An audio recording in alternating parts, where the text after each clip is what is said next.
Do you think that they'll be able to, or do you think that they'll be able to really implement the phone ban, or is that just going to be kind of an in name only, and so teacher is cool about it, and so teacher is kind of strict about it? Man, Terry, what's the inside scoop, Coach? So our district, we haven't been given the plan yet. Here's the problem with this. The high school level, it's going to be really tough. At the end of the day, it's state law. Yeah. Mm-hmm. It's state law. Yeah. But on the flip side of that, not totally related, but as it relates to law, we have teachers that don't follow kids' IEPs, which is against federal law. Yeah. And nothing happens to them. So can't refrain from drinking on campus. So, or banging their 15-year-old baseball players. It's so hard. It's just so hard. I mean, don't get me started on the 10 Commandments when the teachers can't follow it. It's We're a gonna go lot off of the rails pretty quick on this one. Yeah, I mean, I warned my students. I warned these guys last year. I said it's going to become a state law. Mm-hmm. They're like, hey, "You really think so?" I was like, "No, I know so. I know how this legislature is. I know how our lieutenant governor is. I know how our governor is, and the right people sponsor the bill. It's going to go through." And they go, "Well, why?" I said, "Because you guys suck at self-monitoring. Yeah. And your parents are more to blame for it than anything." But I said, on any given day in my classroom, I could ask my AP kids, "Who are you texting with?" "My mom." Yeah. It's always and you parents, you suck. Yep. Because you're the ones that have caused all this. So don't complain. Terry's like, that wasn't me. Yeah, by the well, way. sure wasn't this guy. But don't I mean- complain to the school and say, "Well, what if it's an emergency?" Then do what my parents had to do and call the front school. office. Yep. Send a note. And it's going to be imperative that schools have people up there on the phones. Well, and that's the manning thing the is, like I've phones. said before, it's like elementary school and even like secondary school, that is the policy. Parents don't call their kid to let them know. They call the teacher, or they have access to the teacher, or they call the front office. But it's like once they get to middle school or high school, all of a sudden that goes out the window. And it's like, you've done it for like 5 years leading up to it. Why can't you keep doing that? Like, Well, and there are some school districts that went ahead and implemented a policy, and they saw increased academic performance, yep. fewer social issues, Yep. fewer fights. Yeah, because they don't have anything to record with. Yeah, better emotional health. Well, Yes. yeah, better there's- emotional health. I mean, the Yeah. number of times I myself have seen kids just broken because of the things that are being said on social media. I mean, we talked about this. We talked about this at church yesterday. Pastor Sean said something about, it's really easy to be brave behind a keyboard and to say vulgar and foul things to people, just to get a reaction from people, and the kids do it too because they're not emotionally responsible enough to handle social media. Mm-hmm. But they're out there. Yep. They're on the TikToks and Instagram, and they still do Snap. Yep. And they think that Snapchat stuff disappears. No. Well, now they're using like Signal and all kinds of other apps that parents don't know about. Well, so. and kids will figure out a way around this, but Let's go back to the old school days where we'd write a note and slide it. I know. Like figure out fancy ways to fold it and stuff Yeah, like you that. folded, man. made it a football, and kicked Yeah. it. well, before they had Creativity. phones, they had spirals, or they used composition books, and they would pass around because I mean, when I started teaching, that's what they were doing. Yeah. I was like, "What is that?" That's how we write notes to each other. I'm like, write notes to each other. Well, at least they're writing. Yeah, Yeah. which they need help Good with job now. practicing. I don't. Better if it's in cursive. But I don't know. I'll be honest with you guys. I don't. At the middle school and elementary school, it'll be easy. At the high school level, it's going to be very difficult. I mean, you think about it. At my school, we're like 2,400 kids at the high school. So, who's monitoring it? Yeah. Yeah, who's the bad guy, right? Yeah, Yeah. and what do you do when a kid has his phone out and a teacher asks for the phone and the kid's like, no? So how long do I have to wait before an administrator comes up? Because a lot of times we call the office. We've had teachers call the office, and administrators don't want to. They don't come up there quickly. It's got to be quick. Yep. Yeah. We have Yeah. multiple generations of anxious kids. Some of them are self-diagnosed. I have anxiety. I don't know that you really have anxiety, but you're stressed out. Right. There's a difference between being anxious and having anxiety. Well, and I think it also starts, like you said, with the parents. The parents are diagnosing themselves, and then the kids want to diagnose themselves. It's like everybody has something, you know? It's like, you get attention for it. yes. My wife she's a BCBA, so she works closely with kiddos with autism, and so she sits on ARDS and, you know, all that stuff. And I remember she told me a few years ago there's actually a diagnosis called ODD, which it's operational defiance disorder, and that's like, so that's like being an asshole, like clinically an asshole. Yep. But it's like it's really a thing. Yeah. And I mean, I guess we've all just had ODD at some point. Well, I mean, Well, also I got ADD. I got squirrel moments and look night at and day. look at these comments from kids last year. I mean, like this one, I think my main issue I see within the school system has been the lack of teaching. So it's hard to be upset at a kid for being on his phone when the teacher's not teaching and doing engaging lessons. Look at the same thing with number 2. Yeah. For 15, they assign explain for 15 minutes at most. This is when we had block scheduling. Then it's sitting in silence for the rest of the class period. There's no student-teacher relationships, and the environment is dull, unmotivating, and sometimes discomforting. And then the final one. If you were to enter a classroom, all you see is students on their phone, unengaged and uninterested. Well, I just had this conversation with somebody today about it, and they said, yeah, it's the teachers, they'll give a kid assignment, and then when they're done with it, instead of continuing to teach or move on to a different part of the subject, they say, okay, you can be on your phones. And so now teachers are going to actually have to teach the length of the actual classroom time. I haven't had to do that in 15 years. Bell to bell, is that what you say? Yeah, it's been, this is a huge, big result from COVID. Mm-hmm. Because when teachers were teaching online, I mean, you'd see your kids for 15, 20. You're not going to teach a kid online for 45, 50 minutes. Yeah. No. I mean, so, it became a normal issue. Well, and it's also hard, too, because a lot of, like, the kids' stuff See, for organizing things cyberbullying. is an app on their phone. So, like, kids that are involved in sports at the school, they use Sports Engine, things like that. So they cannot like, you're not having a coach reach out to them beforehand planning practices. It's last minute, we're going to delay practice today, or you're not going to have practice today. So these kids have to rely on their phones. Mm-hmm.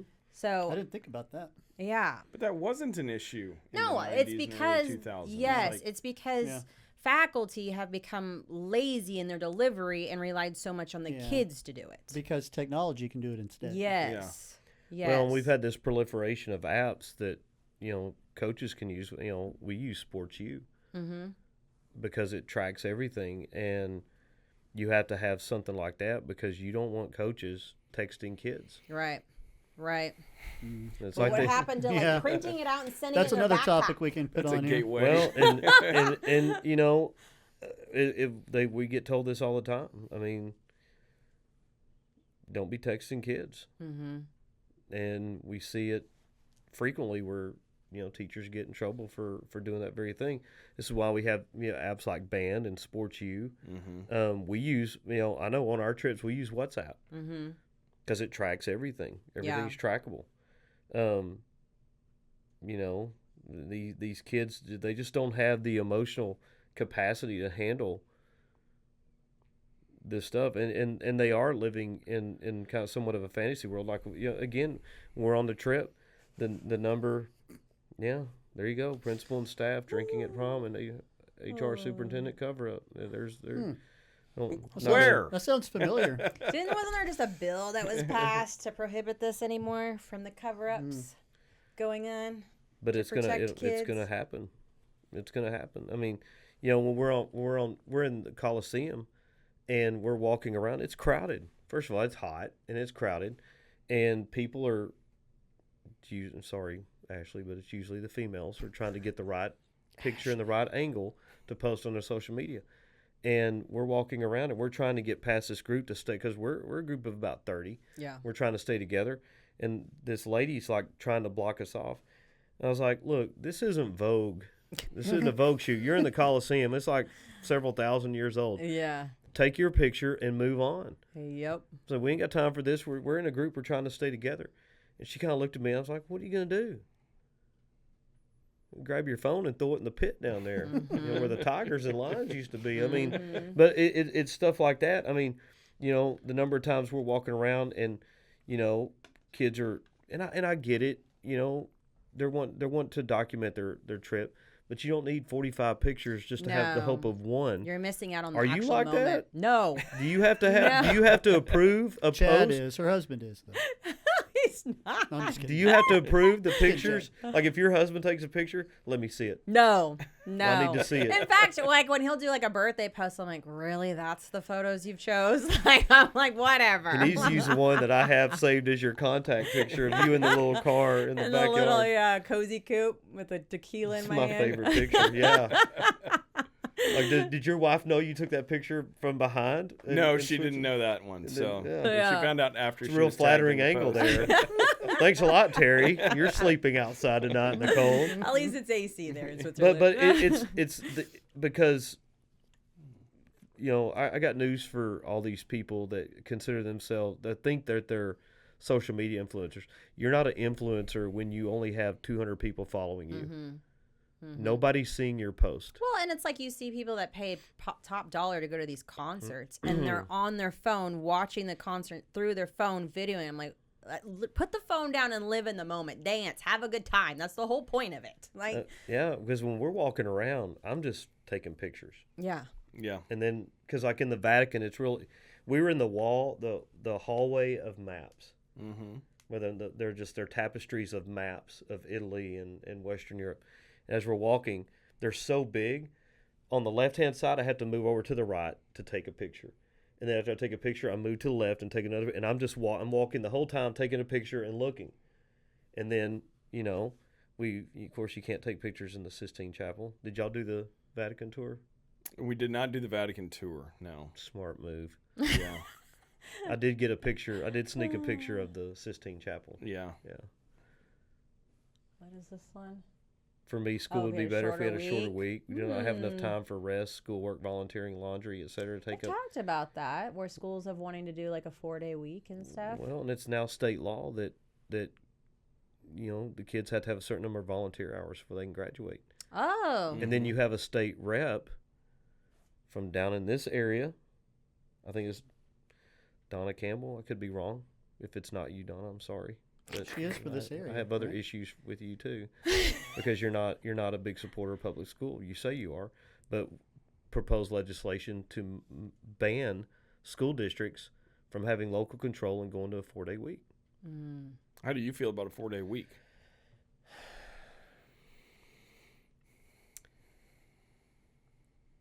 I think it would make it tougher. I think it might be better for kids. I mean, I have friends of mine that work in 4-day week school districts. They start the school year earlier, Yeah. and tend to end a little bit later, but they get fewer days off in between. But Yeah. you know, they get their hours in, and it's good for staff morale, because now they have Fridays they can take care of their personal business, like schedule doctor's appointments without having to use sick days. Yeah. Right. They can get that stuff done. Or try and find a sub. Yeah, and then kids, you know, they have There that are a day. lot of 4-day school weeks anyway. Yeah. Hayes has one. How many? Like every mean, month? There's Every- two, well, yeah. at least one a month. Yeah. Yeah. Every month the kids Sometimes have a 4-day two. weekend. Yeah. Yeah. Yeah. It's fine for me and Allie. But you know, I do wonder, you know, you take some of these east side schools, and how would mom and dad work in a 4-day school week? Yeah, it makes it tough, because we do have a segment of our population where school is free daycare, Yeah. other than the taxes that they're paying. And you know, the kids in my school have talked about, you know, like this right here. Nothing would be nice if they didn't show us our class rank. I'm kind of support that, because we've talked about this before. And when you have your top 10%, most of those kids cheated. They do. Tell us more. Come on. I taught AP last year. Yeah. You know, Yep. and this is why I It's tell. pretty easy to cheat nowadays. Well, it is, and other than your valedictorian's usually deserving, your salutatorian's usually deserving, and Ours died the year after of a drug overdose. So. then usually the ones that Guilt come from all out, that cheating. usually outside the top 4 or 5, they have a certain high level of academic dishonesty, and because a lot of it is parental fault. It's parental fault, because Aiding them. Well, no, the pressure that parents put on kids to Yeah. make A's. Yeah. Get a scholarship. Yeah. Coach, I Get can't in the I right can't have school. a 93 on that test. Mm-hmm. What can I do? Well, it's like when a 4.0 GPA is not good enough anymore. Yeah, I mean, because I told parents last year, meet the teacher. Just because your kid has a 95 average doesn't mean they learn anything. Yeah. Don't equate high grades with knowledge Yeah. acquisition, because they're not the same. All they do, because I see them in my class, copying answers from other assignments down. This is why I take the time whenever we do writing assignments. It takes a little bit longer to grade them, but it's a better assessment of what they know. Yeah. Will those And- kids narc on each other when they find? I mean, because it's got to be like a lion's den. They in there in that sometimes top they 10%, right? sometimes they will. Sometimes they will. Well, she doesn't deserve to be out there because she cheats. Well, but I mean, will they bring the actual receipts? No, No, generally because not. it's not. They don't want to be. They don't want to be ostracized. Yeah. I mean, they don't want to be thrown out there as, being the snitch. And typically in a school, if you're in National Honor Society, you get caught cheating, you're kicked out of National Honor Society. Yeah. Academic dishonesty is cause for that. Wonder how much cell phones play into cheating. A It has lot. to be rampant. Because they can take a picture and they can send it. Mm-hmm. What's that one say? Well, that kid got extra credit, I think. I like the college Speaking of- program and that there's some really cool teachers. Mr. Fox as an example. Speaking of cheating, greasing the wheels. Did you Greasing did the you wheels. submit this one? It's all anonymous. So I'm gonna- greasing the wheels. I don't know who said that, but that's very kind of them. And for every one of those comments, there's probably about 5 or 6 that He's don't. too hard on me. I think this one was Lake Travis. Yes, the peanut situation was. Yep. Oh, that's where that bullet was? Yeah, that was where That the was hazing terrible. incident Yeah, that happened. was Yeah. awful. Kid almost died, didn't he? Yeah. Yeah. And the kid that was responsible for it had been recruited by UT, and they stopped his recruitment. And it was UT that stopped it. It wasn't like Travis that And stopped it was it. Sarkeesian. Yeah. And they said no. Yeah, we ain't tolerating that. Well, and That's good. and again, this part here about stop investing in the football stadium and stuff like that, it kind of goes back to the comment that was on the Hometown Kyle group.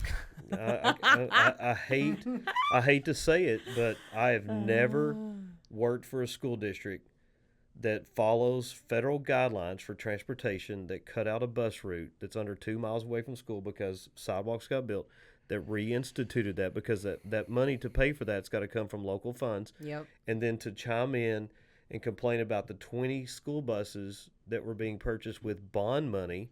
So just so you people realize, when you have a bond election, the money that comes from the bonds must go to purchase those items. Yep. You cannot pay salaries.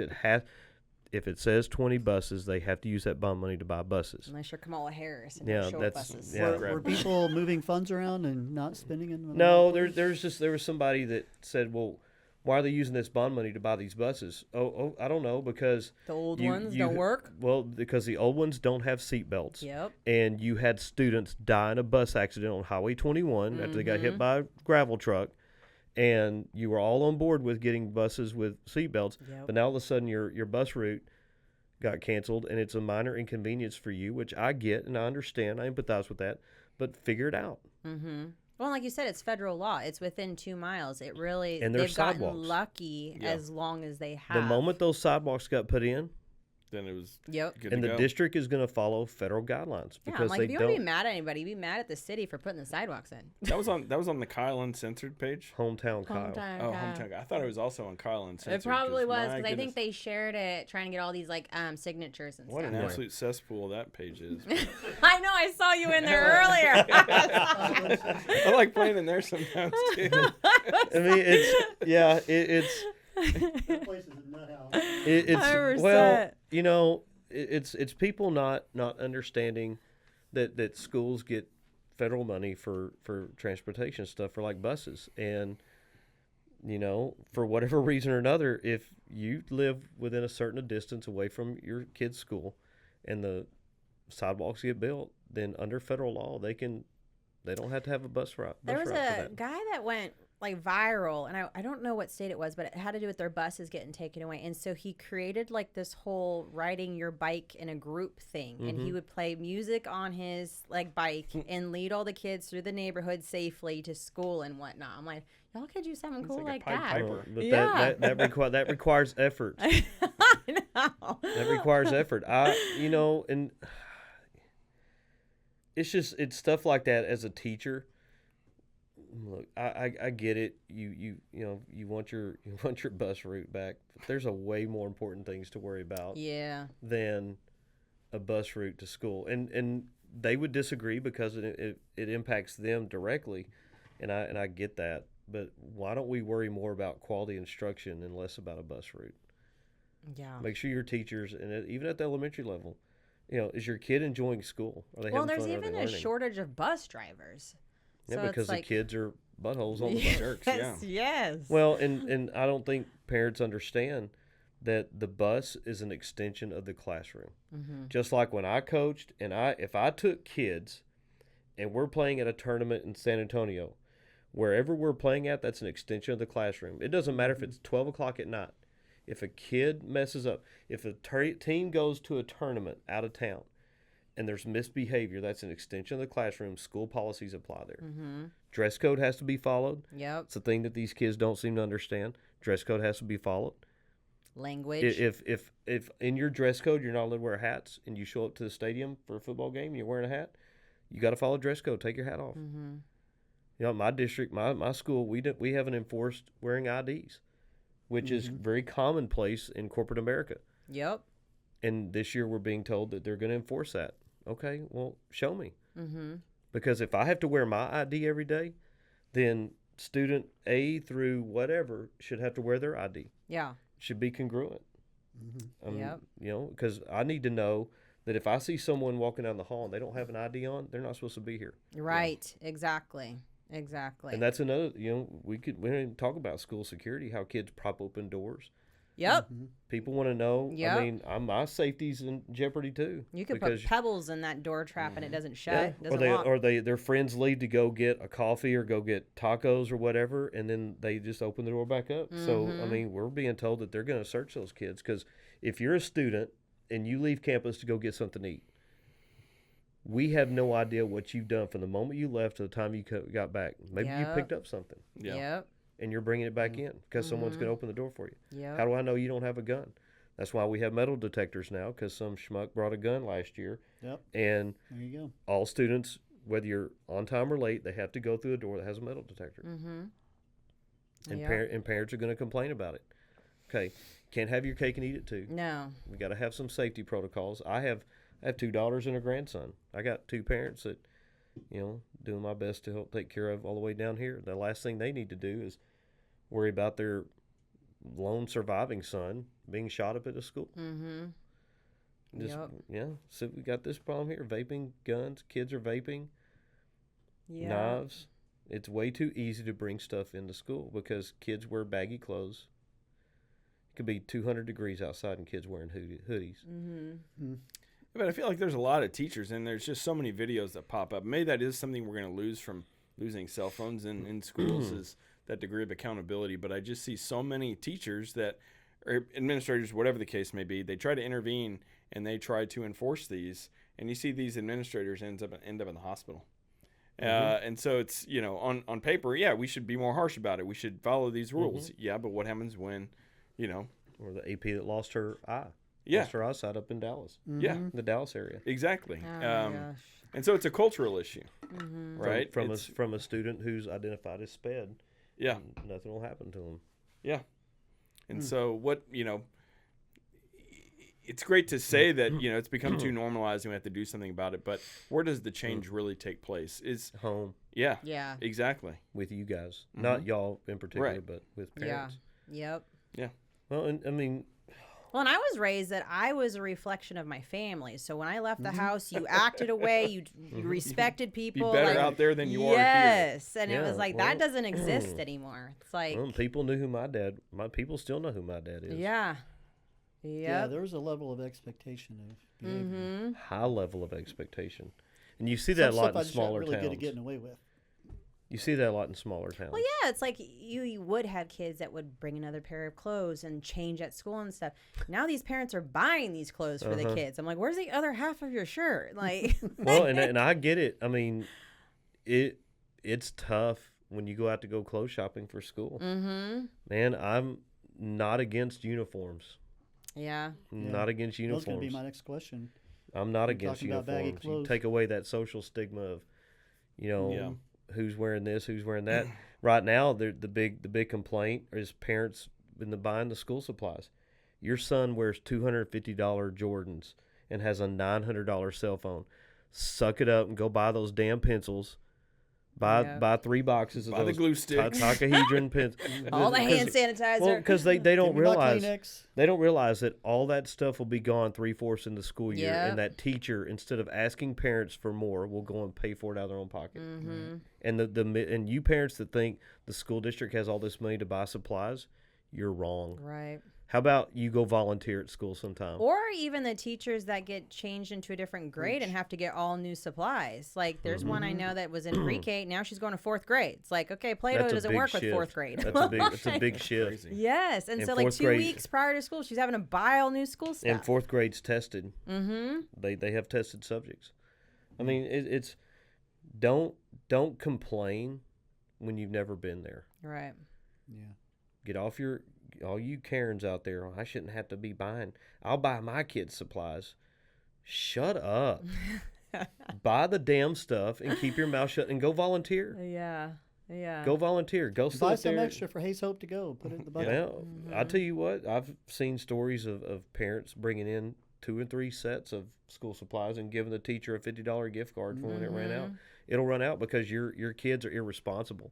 Yeah. Because you haven't taught them to be responsible because they'll lose that pencil. Mm-hmm. Your son or daughter will go through 4 pencils in 1 week. Or not maybe put the one lid day. back on the glue stick. And do you know how many countries it takes to make a pencil? Yeah. And they just lose it. And the markers. They don't put caps on markers. I mean, it's you complain about the wrong things. Well, and then there's the ones where I'm not going to buy this brand. They tell me I'm going to buy this brand, because I'm trying to be more frugal. Rose like, art. Yes. I'm like, there's a reason they tell you not to buy those ones. Because when you get rose art, it's hard to sharpen those things. They don't. Yeah. And I'm trying to preserve your kids' clothes when they decide to draw on themselves. Well, the big debate today on Hey CISD. I saw that one. The laptops. Insurance for laptops. Finally, insurance for the laptops. Yeah. And I like. Yeah. We're talking like it's a necessity, but all along I've really been wondering, is this really a necessity? But it's like that's a ship that's already sailed. Mm-hmm. Like it's a conversation we seem to not be able to revisit, and I don't understand why. Well, because it's easier. Yeah. Well.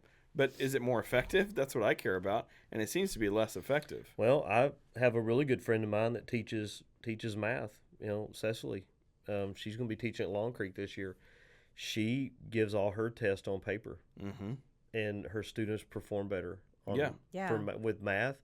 Math you need to do on paper. Well, it's like spelling the same like way. A tactile experience. Mm-hmm. Well, and I even let my students know that I want everything submitted electronically. Everything submitted on Google Classroom. But if you want to write it out and take a picture of it and submit it that way, as long as I can read it, you're good. And if I can't read it, I'll tell you to resubmit, even if it's after the due date, and I'll take it for full credit. Mm-hmm. The only thing I won't let them do that on is whenever they is if we're doing a like a long essay question and there's a length requirement. Well, and you would think that the teachers would want to go back to like handwritten because it cuts back on a lot of the cheating as well. You can't really copy and paste. Well, that's true too. I mean, it's if you want to copy and paste, like you're gonna have to handwrite it all out. ChatGPT. Yeah. Well, and you'd be a great transcriber. That's the other thing with with ChatGPT and using that. A lot of kids use that and they don't change it to their verbiage. Yes. Yeah. Yes, like or they'll keep the quotations, and I'm like, really? We talked about this in our AP Institute this summer. I was doing it online, and somebody brought up ChatGPT, and it's like, hey, have any of y'all busted your kids using that? I unmuted mine. I was like, yeah, I caught a couple of kids. And the discussion was, what do you do with that? Well, you give them a chance to fix it. Mm-hmm. Because some of their teachers like, no, 0, and you can't Yeah. fix it. And like, well, it's a little heavy-handed because, all right, you got busted. Mm-hmm. You can fix it. You may not get full credit, but Well, yeah, and we'll it's give you a like you chance get to fix know it. your Yeah. students. Like that does not sound like little Johnny. Like I know. I know you're an idiot. Yeah. Thomas, I know you can't spell that word. Yeah, like Thomas, I know your vocab, bro. Yeah. It's one thing to hit up the thesaurus, another thing to hit up ChatGPT. And so. Thomas, you have a good Oh, vocab. these so. kids nowadays don't even know how to find words in a thesaurus or a No. dictionary. Like, remember we all had encyclopedias? Well, Doesn't and that's exist. why reading helps out so much. Mhm. I mean, we're just it's as we guys go back and look through some of these comments, and as we're talking, we fight the wrong battles. Yep. That can bring us to, we've talked a little bit about the cell phone ban, but we talk about the 10 Commandments being posted in the schools. Where half the kids don't know how to read them. Well, and I've had several conversations with people because they know how I am now. Like I've always been a Christian, but I'm a true Christ follower now, and I don't agree with it. Yeah. I don't agree with it. It's like making a kid stand up and recite the Pledge of Allegiance.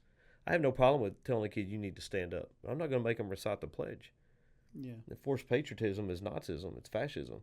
And it's just not right. If you force a kid, again, we're fighting the wrong battles. Dan.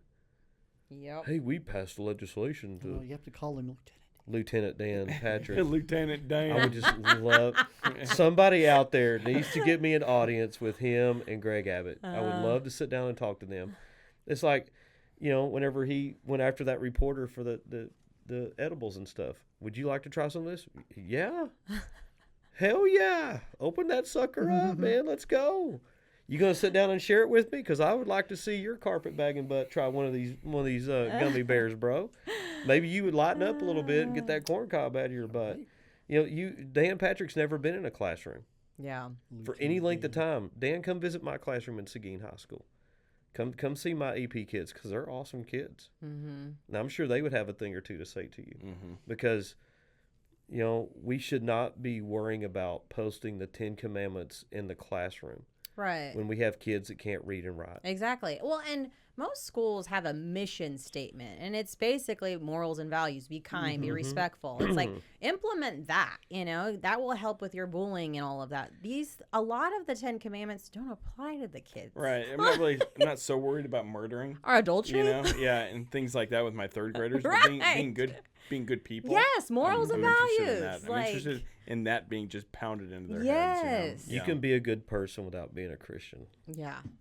We all know several people like that. We all know a lot of people that are like yeah. that. We would like for them to be Christ followers, but that's not a requirement to be a good person. No. I have several really dear, close friends that are agnostic, and they are the nicest, most giving, caring people you'll ever want to meet. Yeah. And Could you imagine what they'd be like on Jesus, though? man, that's it'd be hard to contain that. The ultimate drug.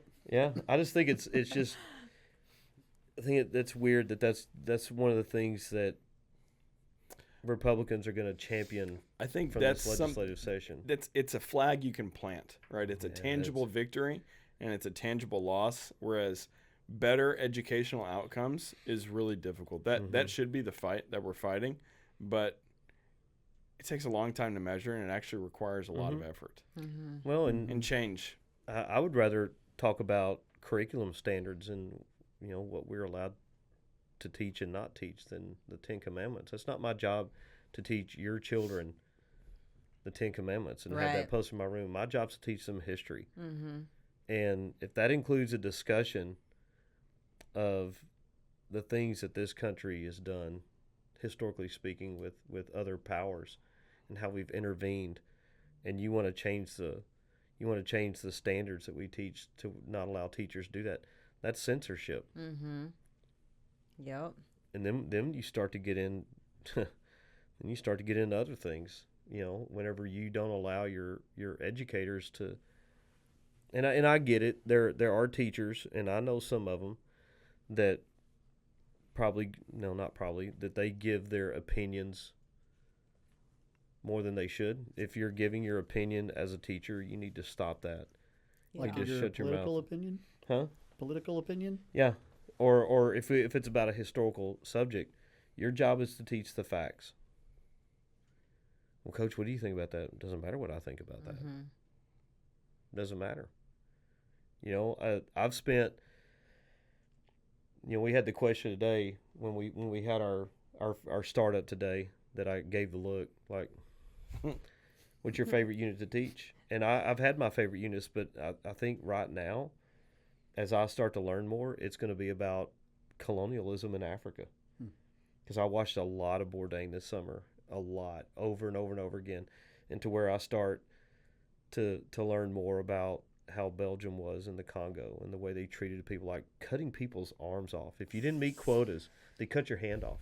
You're really not going to meet the quota next Right. time. No, and they were How efficient is prisoners that? in their own country, and so when you start, and you can see that visual representation of that now, I was like, it's become my favorite subject. And as I travel more, I haven't ever been to Africa, but when you travel and you meet people, on our flight back from Rome, one of the guy working in the plane, I don't want to say stewardess because he's Flight attendant. Flight attendant, yeah, that's it. That's the word. Days.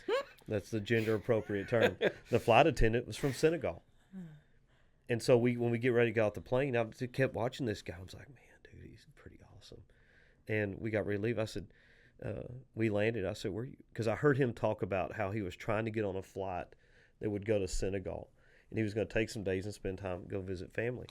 So I asked him, I said, man, where are you from, brother? He goes, well, I'm from Senegal, but I was raised in northern Italy.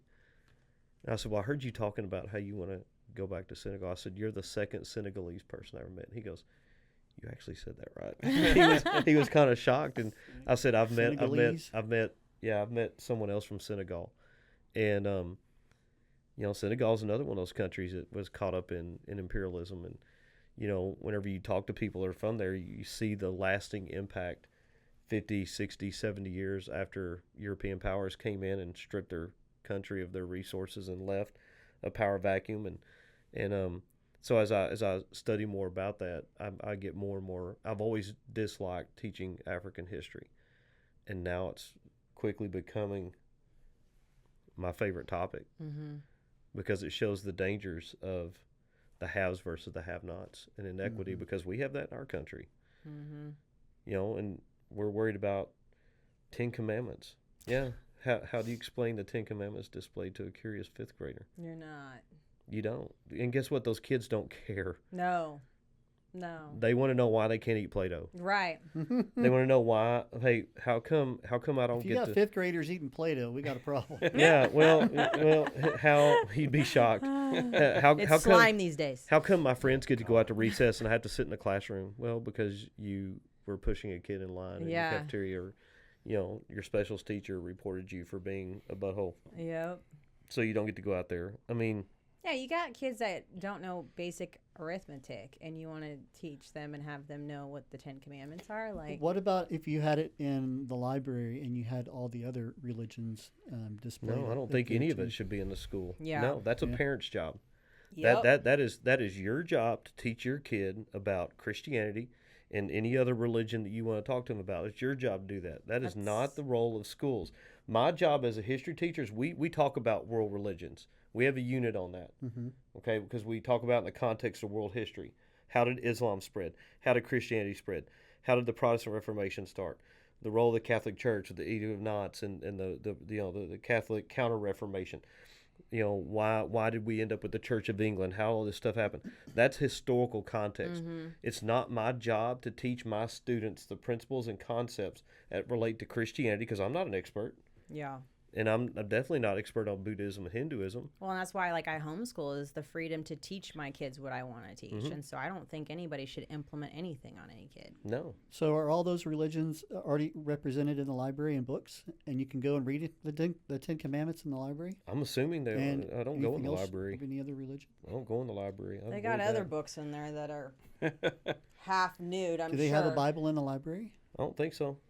They're probably Or not. the Quran? But we have Reading? kids that bring their own Bibles to school because I've seen them in my class during their free time reading their Bible. That's okay. Mm-hmm. It's not my job. I never thought about them having it in the library or not. No. Well, somebody's going to complain about that.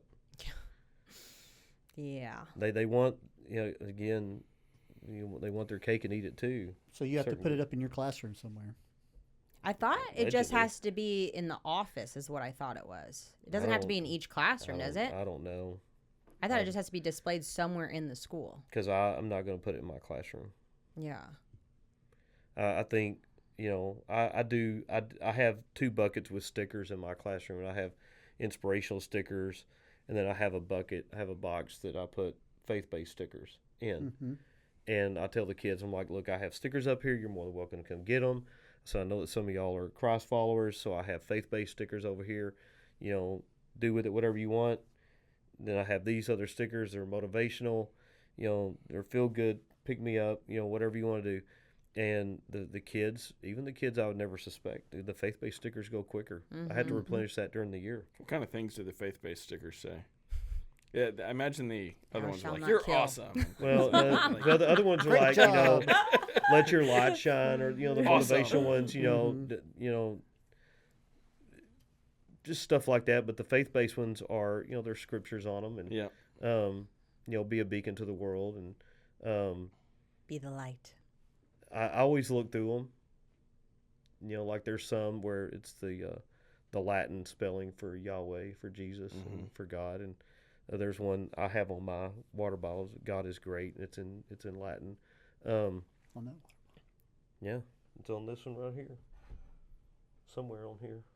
There's a camera right there. Yeah, I have. The Vanna What is White. it? I have that on there. So I keep this on my desk. I also have, Ted Lasso. Yeah. Be curious, not judgmental. It encourages conversation. Mm-hmm. This is my favorite one. Spoiler: God wins. There you go. I've had a couple people ask that, and they're like, "Really?" Always. Always. I said, "You believe whatever you want to believe, but I mean, again, it's not my job to indoctrinate kids, and people are going to respond to this and say, well, that's you are." I'm like, no, I'm not, because I don't make kids go up there and get stickers. Will people this day and age really make the argument that you're indoctrinating kids by having faith-based stickers in classrooms? Yeah. Have you not seen the comments on TikTok? I'm just, They will.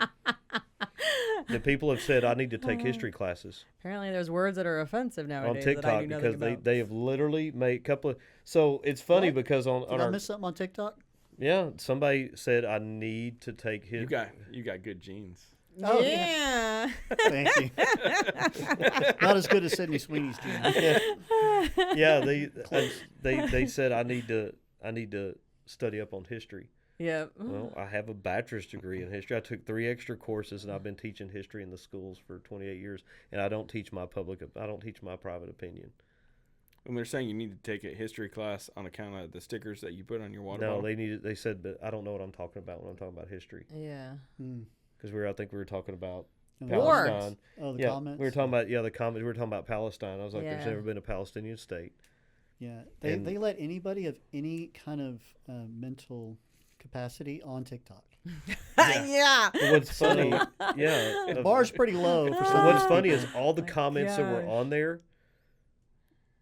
There's only like 3 people that were negative comments. Mm-hmm. And Man, there was negative comments about HEB. I'm like, how can you be negative about HEB? it's just a grocery store. I know. We had People gotta over get mad 40. about We had something. over Oh, 40,000 they're views so on that one. I angry mean, in there. It's over 50 now. that's crazy. I mean, Pushing 1,000 new followers. it's Do we even bring up Buc-ee's? They might lose it. well. That's next. Let them. Boosies. So did y'all? I was at Buc-ee's yesterday and Friday. Oh, they have the Did best y'all? gummy bears. Did y'all just stay in Rome? No, we didn't stay in Rome at all. Okay. Did y'all? Trained in y'all and were out. on train. So Yeah. you didn't get to go to an auto grill, did you? No. The convenience store restaurants on the side of the road with No. the gas Ah. stations. Man, yeah, 50,800. That's crazy 807 new followers from that video. from the HEB deal. It almost doubled our follower count. Yeah. We were at 1,400 and something followers before that. Now we're at It's just a 2273. lightning rod. And huh? I've picked up HEB. I've picked up a lot of new people on my class dismissed and my personal Instagram. It's crazy just because of that. We've never even talked about Buc-ee's because in Italy they have these things called auto grills, and it's like the Buc-ee's of Is it Italy. that big? No, they're not that big. Are but the restrooms nothing- that I- clean? I that can big. the restrooms are okay. Ugh. It's the food. Okay. You can buy anything there. You can buy Do clothes. they yell at you when the brisket's fresh No, though? they- Brisket, brisket on the You walk board! in like in the real big auto grills. There's gonna a work rabbit there hole one real day. quick, but in the real big auto grills, they have an olive bar. They have prosciutto, like the dried salamis and meats hanging in the Oh my store that you can buy. gosh. They have bread. They have Italian cheese, jerky. and the food that they serve there. Because like they have sandwiches that they put into the the press and stuff, the panini press. Paninis. They have food in these auto grills. It's a gas station now. That's crazy. They have food in these auto grills that would rival some of the best Italian restaurants in this country. Okay, but do they have a cute mascot like a beaver? Yeah. And do they have auto grill nuggets? No, you don't need. But they have. But our kids loved it because they have some candy. candied pecans and candied cashews downstairs. Yeah, they have from Buc-ee's they have candy and snacks there that you can't find here. You get swimsuits. and burnt Yeah. peanuts. Oh, really? My wife loves the burnt peanuts. They have souvenirs. I love their gummy bears. They're the best gummy bears. Well, they have gummies. They have gummies that you won't find here. What kind of gummies? Well, they're not CBD gummies; they're regular gummies. But they have so much. They have Are they- so are they much legal? there. The auto grills are awesome. So what you do, I'd forgotten. Ding dong. It's been a while since we were in Italy, but you pay for it at the register, and then you take your receipt to the counter to get your food. So like I forgot because we made a stop to use a restroom. I wanted some coffee really bad, and so I'm standing at the counter waiting for the lady to take my order. And we got ready to leave, and as we were walking out, I was like, "Oh, I gotta pay for it. Didn't take the receipt." I'm like, "Oh man, I'm You've just been waiting the whole time. missed out on my coffee. It was up so bad." But yeah, they have food there that you don't normally find here. They have different flavored Pringles. It was just it's worth the adventure to go in, and they're usually pretty nice. They're pretty packed in there, and they have a lot of different kind of drinks and stuff like that. And you can buy wine, and they have What's it called over there? the auto grill. Yeah, they're see if Auto you can pull grill. one up. They're pretty cool. They have really nice ones, and they have some that look kind of ghetto. And they have some where you get your food, and where you sit down to eat is a bridge over the road. And so you're sitting there, you're watching the cars drive by. It's Now, do they have like gas station pumps and stuff? Yeah, they have Okay. gas pumps. Yeah, Okay. yeah. Like there's 70 like Buc-ee's does? not that many. Mm. And then they have diesel pumps. So Oh, okay. Yeah. you kind of have to deal with the good and the bad because Yeah. there's truck drivers that'll be in there, and the girls feel a little, Intimidated by a little intimidated by the truck drivers. But I European mean, truckers. you see people with you see people motorcycles. Oh. Yeah, look at that, dude. It's like a full blown Italian market. That's a gas station over there. Is that bread? Yes. Oh my gosh. Yeah, they sell bread, pizza. They even have seating. Yeah, that's a really nice one, by the way. They got live music, wine tastings. Yeah. No, but they do sell wine in there. Yeah, see if you can spend go to, all day in one of those. you can go to images, like I do on a Google search for auto grills. They're really cool. The kids really enjoyed when we got to pull in there. Oh my gosh. Yeah, that look looks at good. that. Yeah, That pasta. Mm. yeah. We had a good time, and for me, if we get back to talking about the school stuff, I could care. Rabbit hole. Well, again, I could care less about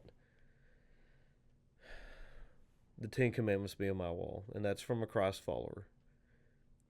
Because we're all guilty of sinning. We're not perfect. We're all jacked up. So why would I want to put something on my wall to perpetuate me being perfect, and when I'm not? And two, I worry more about my kids learning and exposing them to things like that. Mm-hmm. Because like we get back and our tour consultant, our EF consultant gave us a discount till the end of this month, till the end of July, for anybody that had been on any of our trips before. They could sign up and get $300 discount. And I had 2 kids sign up for 2027 to Eastern Europe, and I had a girl, Madeline Mize, signed up for next year because she had the best time. Mm-hmm. The kids have a good time. To me, I'll put up with all the crap at school to be able to see these kids over in Europe having a good time because, Kane Krause, first time he ever been on a plane was from San Antonio to Philadelphia. Aww. Second time on a plane, Philadelphia to Milan. Next thing you know, he's walking around like Milan. a pro. Yeah, and he it's funny because Kane, I'm not trying to embarrass you, brother, but he borrowed because all he has is cowboy boots. Oh. So his uncle gave him some Skechers to wear. Well, like on day 1.5, those Skechers blew up. The sole started coming off. So he went and bought a pair of Nike shoes, and he's lucky they had his size because Kane's got approved. Kane had the most fun. He signed up for 2027. We didn't stop somewhere that he didn't get food. He eat, prayed, love. Yeah, he really did. I mean, he had the absolute best time, and to me, stuff like that's way more important. Mm-hmm. We should be exposing our kids to cultural things. Yep. We're so tied up in curriculum and testing that teachers can't bring people in to give the kids experiences, and then there's just so much that we could be doing for kids that schools make it harder because of the laws that we have to follow from the state. What trajectory is that going in? Are things only getting worse, or do you feel like, as we've seen a lot of things kind of make a U-turn in the last few months, kind of advertising, people are growing fatigued of certain things, right? But is education and curriculum, is that continuing to slide in your opinion, or do you think that the worm is turning a little bit? So it depends. That's a really good question because that's going to require fresh beverage. Well, non-adult beverage.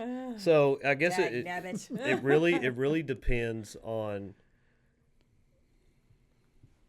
what you're asking in terms of sliding, if it's sliding down, because when you lower standards, well, when you lower the bar and you're still meeting the bar to the public, you're still meeting the bar, even though they don't really realize the standards have been lowered.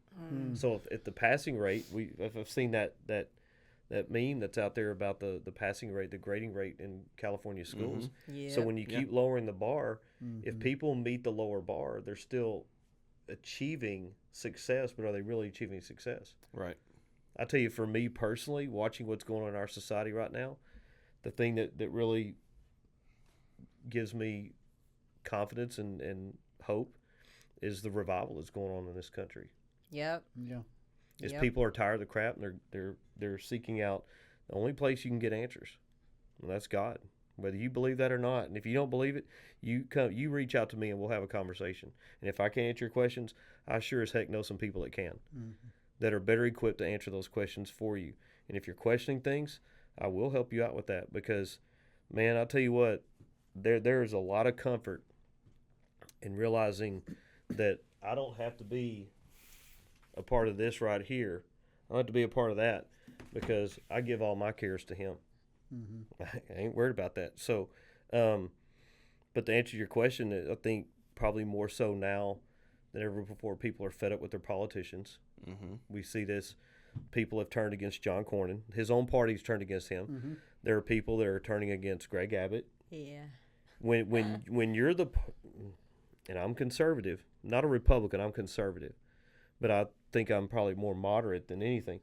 When your party consistently every 2 years goes to the legislative session, and says we need to fix these things, and you're the party that's been in power for over 30 years, you're the problem. I don't care about redistricting. I don't care about, what I care about is you people need to get off your butts, pull your head out, and start paying attention to what your elected officials are doing. Quit not voting in local elections. Yep. and stop getting behind your keyboard and griping and complaining about it. Because if you don't vote, shut up. Yeah, how many people did they say that actually voted in Hayes County for the bond and it got passed when it was only like 200 people? 1,500 or something. Yeah, it was nuts. Less than 2,000 people. Yeah. Don't complain if you don't go vote. And if you're not registered to vote, hey, I got news for you people that still think that, well, if I register to vote, they're going to call me for jury duty. You get qualified for jury duty when you get your driver's license renewed. Right? Yep. Read the laws. That's been on the books since the 90s, I think. I think a lot of people don't vote because they think it doesn't matter. Right. You know, Yeah. they've seen their parents vote and their vote not do any. Or they to change believe anything. the rhetoric that's out there on social media, the false claims that are out there. You know, people right now, Kamala Harris should be our president. She, that whistleblower said that when they reviewed the votes, she won. Oh, okay. Well, How many margaritas did that person have? I've not heard that. I've They're seen really it. good at manufacturing reality. I've seen it several times. The funniest thing and the worst thing I ever did was download Threads. Oh, Don't on have Instagram. Because, man, there are some, there's a lot of bots on there. Yeah. And there are some conspiracy theorists out there, and you see there's a lot of liberals that are out there, and that's fine. You guys can go out there and spot your stuff. People need to pay attention and need to educate themselves on the issues because, again, when you have a party that's been in control for 30-plus years in the state of Texas, and every legislative session, we need to improve the power grid. But we don't improve the power grid. We put mandates on power companies to improve the power grid, and then they surcharge the customers. Because here's what happens. Pedernales Electric, you've done this. We put a temporary surcharge Yeah, that on never my bill goes away. Huh? that people are like, well, man, we've upgraded our grid. We've upgraded No, everything you out there. didn't. We upgraded it because we posted pictures of it. Mm-hmm. It looks like Uzbekistan, but we posted pictures of it. Hey, man, they're used to paying this. We'll just leave it on. Exactly. And I then just they had line the this pockets of conversation. the CEOs. And Yep. Because they know if you've gotten it's the toll road structure. yes, Yeah. they know if you've gotten comfortable with being uncomfortable, what makes them gonna lower it right back down? Like my husband and I are like, why is our electricity bill double than it was a It's couple hidden years ago for the tax. same It's a hidden usage? tax. It's hidden inflation. Yes. Yeah. It should be illegal. And the people that can fix that are the very people that are profiting from it. Uh-huh. And again, pay attention. Look, if we're in corporate, if you're not good at your job with your customers, what are they going to do? Fire you. Fire you. Yes, I'll get fired. They'll by fire my you. clients, yeah. If you're not good for if you take out, people say, this is what we want in a house. This is our price point. And you take them and show them nothing but houses outside their price point, you're going to get fired. Mm-hmm. Yep. Then no matter if they sign paperwork, they're going to say, I want you to release me. Yep. We're going to go somewhere else. I mean, it's. Although I don't try and be an episode of Property Brothers, so No. Well, you like this, but you can't afford it. yeah. I mean, we've become a society of drifters where we don't want to pay attention. And because people like to live, I guess, in relative ignorance or stupidity. I don't want to say stupidity, just ignorance. And they want to be blind to the things. People want to comment about, tariffs and, I got news for people. And I'm probably guilty of this too with Dan Patrick. If your dislike of a politician is greater than your love for your country or your state, you're the problem. And I give Dan Patrick a hard time, but man, you won't find many people more proud to be Texan than me. You won't. Yeah. I'll take that bet. Well, this guy here. You see my car? Yeah, well, and he represents the dog party down there.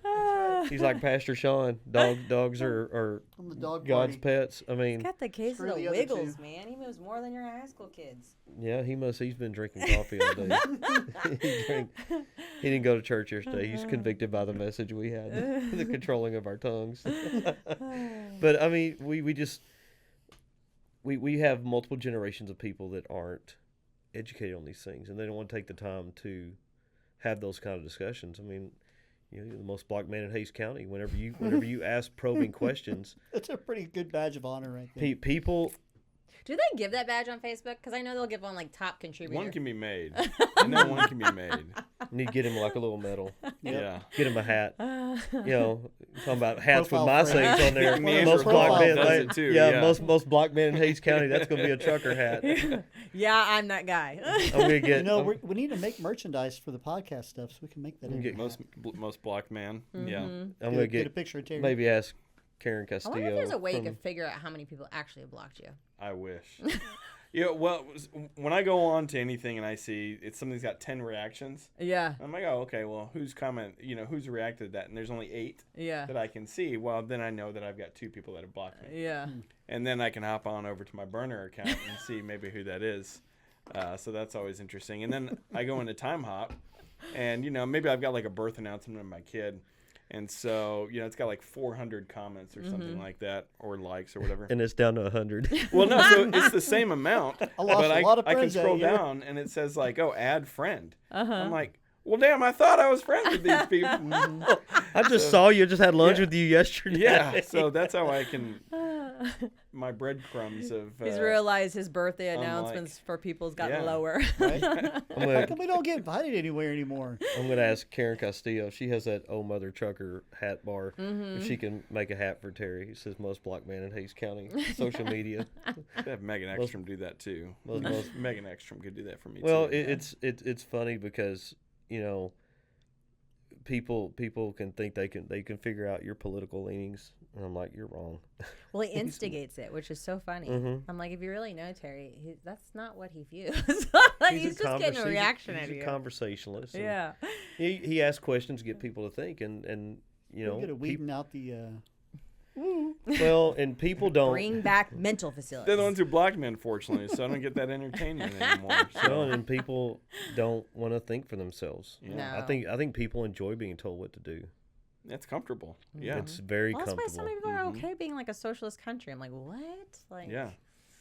Just turn the wrench. yeah. Just turn the Well, wrench. I mean, and that's it. Back to school stuff. Are we becoming that? If we're forced to post, think about it. If we're forced to post in our schools the 10 Commandments, okay, we can't teach certain things because it makes our country look bad, even though they're true. All right, and here's another one. If we eliminate property taxes, Oh my gosh. okay, Don't get me started. if we eliminate property taxes, how do we fund services at the local level? Where does that money come from? Well, they can just they can tax other things. Oh, so you mean like socialist countries? Because then you become so if the government maintains the cost of fire, EMS thing, and it doesn't Right. come from you, the taxpayer. The money's going to come from you eventually. It's going to come through your payroll tax. Well, we can't have a state income tax in this state. We have 2 constitutional amendments, like literally probably the only state in the union that has 2. One wasn't enough. We had to have somebody pop up and say, "Well, I want to introduce a constitutional amendment to make it illegal to have a income tax in Texas." We already have one. Is that what they sounded like? Yeah, Yep. it doesn't matter. Like Beaker from the Muppets. Doesn't matter. I got to get reelected. Her name was Susan. Yeah, I got to get reelected. That's your Lieutenant Dan voice. And so, and then everybody's like, "Oh yeah, we passed a law this session that makes it against state law to have a state income tax." We already had that. Yeah. So that money's going to come from somewhere. So we might as well just go ahead and go socialize medicine, because that when the government provides the means to cover all these services, that's socialism. Who pays for the cops? You were in Italy and Switzerland. Who pays for all that? Who pays for the social services over there? The people through a payroll tax. 100%. So if I'm not against finding a way to lower property Yes, taxes. they need to be lowered. I'm not against that. Like, my parents should not be paying any property taxes. Right. They their house, they Once you own your paid home, it I off. don't think you should. They don't have No. kids in public Taxes. schools. That's what Florida's trying to do. Yeah. He's like, it's the only thing. Like when you buy a TV, you don't pay taxes on it indefinitely. The same But thing then, with a car. like you're saying, you got to make up for it somewhere. But where's that money? How do we Consumption pay tax? for Although fire I do not EMS? want to pay his Sales special tax. roads because the roads are special, and I don't want to provide for that. So where does that money come from? Well, yeah, I mean, Casinos. Because nobody's talking about that. Well, I can tell you what, you have elected officials in this state Yes. that under no circumstances will they ever allow casinos in this state, or they won't legalize marijuana. Well, yeah, you just got like recently able to buy alcohol on a Sunday. Mm-hmm. Yeah, and remember, we also live in a country where it used to be illegal for two people of opposite race to be married together, and you couldn't have had a credit card by yourself in the 70s. Yep. Yeah, that wasn't even that long ago, which is wild. Yeah, so But then doctors were also recommending R.J. Reynolds over Marlboro cigarettes at the time. These give you cancer light, or no cancer. Cigarettes are different. Cancer light. Cigarettes are moderately healthier in Europe than they are here because they don't have all the chemicals in. They don't have all the chemicals in them. Yeah. Fiberglass. And their warning labels are very graphic over there. Shows somebody actually dying. No, it shows like a fetus development on cartons. Yeah, dang. They're pretty graphic over there, but they also don't have all the chemicals in them that cause they you don't to have be it in their foods either. that cause you to be more addicted. So you asked me. Did you see that whole thing about Hunter Biden talking about how he became addicted to crack I cocaine? saw that.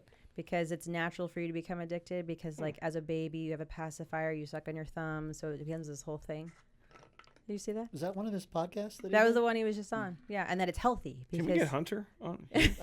He probably would do it, I think he would. I think we're about that level of guest. We're ready for Hunter Biden.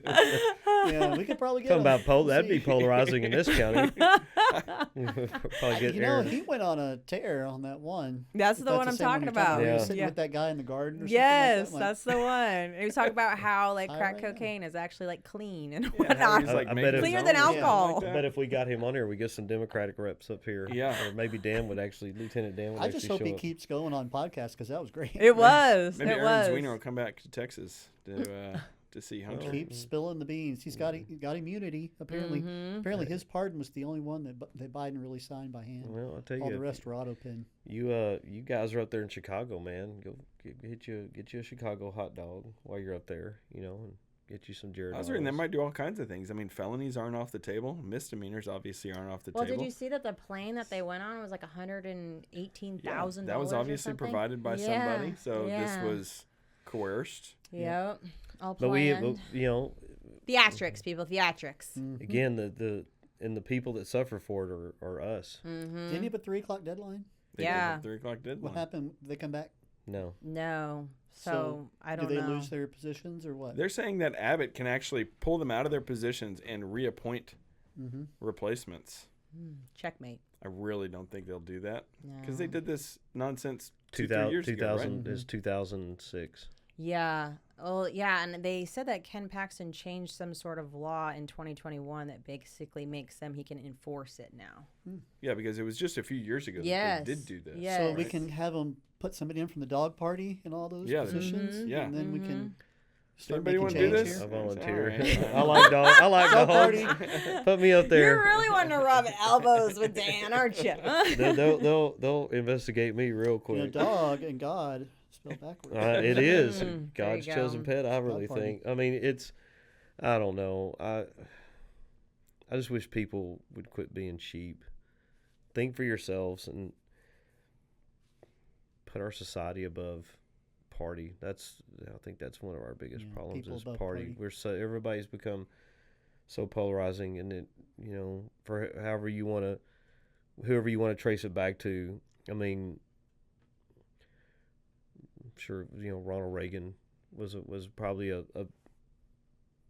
base level, foundational start, and then Bush, and then you had the Iran-Contra deal, and people start to realize that our government's not what it's cracked up to be. And I mean, can you imagine if the Iran-Contra happened now? The coverage of that, the stuff. Oh wait, we've had some other things pop up that Did are you worse know than that, Iran-Contra. Epstein got his start during the Iran-Contra No, I affair. wouldn't be surprised. You got stuff After like he that. was a teacher. So you have stuff like that, and his honeypot ring goes all the way back to Iran-Contra. well, people. I don't think people really want to know. As long as it doesn't affect their bottom line, they're content to reelect the same clowns to do the same things. Yeah, because they're just electing letters. Yeah. Not people, right? Yeah. Yeah. We need more people to, kind of rise up and not be corrupt. And not be corrupted, and be pissed off about the things that are happening within the government that affect us in a negative way. Mm-hmm. And that's you were in Europe. Did anybody ask you where you're from? Yeah. Well, and it was touching because it was right. I mean, this was a month ago, and so when they heard that we were from Texas, they, extended their blessings, and I want to be like, well, Texas is real big. I mean, I just happen to be close to there, but I mean, like, I could have been from the Panhandle. I mean, like, I'm like from here to Germany, But yeah, I mean, you tell people from Texas, or they don't ask where in Texas. You just have to say you're from Texas. Yeah. That's it. Y'all are from Massachusetts.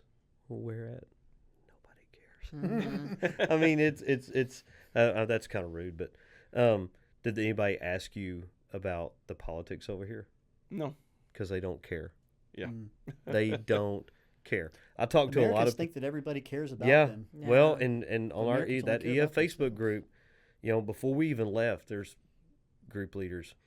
Well, I sent out an email to my parents, reassuring them that we're going to be safe. I'm like, why would you do that? You're an idiot. Why? You're causing hysteria over nothing. Mm-hmm. Well, they have these, anti-tourist protests. They happen every summer. Mm-hmm. They happen in Paris, Rome, Barcelona, Madrid, Frankfurt, London. They happen in all the major European cities. Barcelona happened in all the major European cities.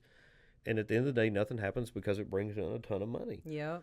Yeah, well, they're not protesting you, Mackenzie, and Jonathan. It's not who they're pissed off about. No, it's Jeff Bezos and his whole wedding clan. Well, I'm worried about a reaction of us being Americans and Donald Trump being president. They don't care. Yeah. Europeans don't care.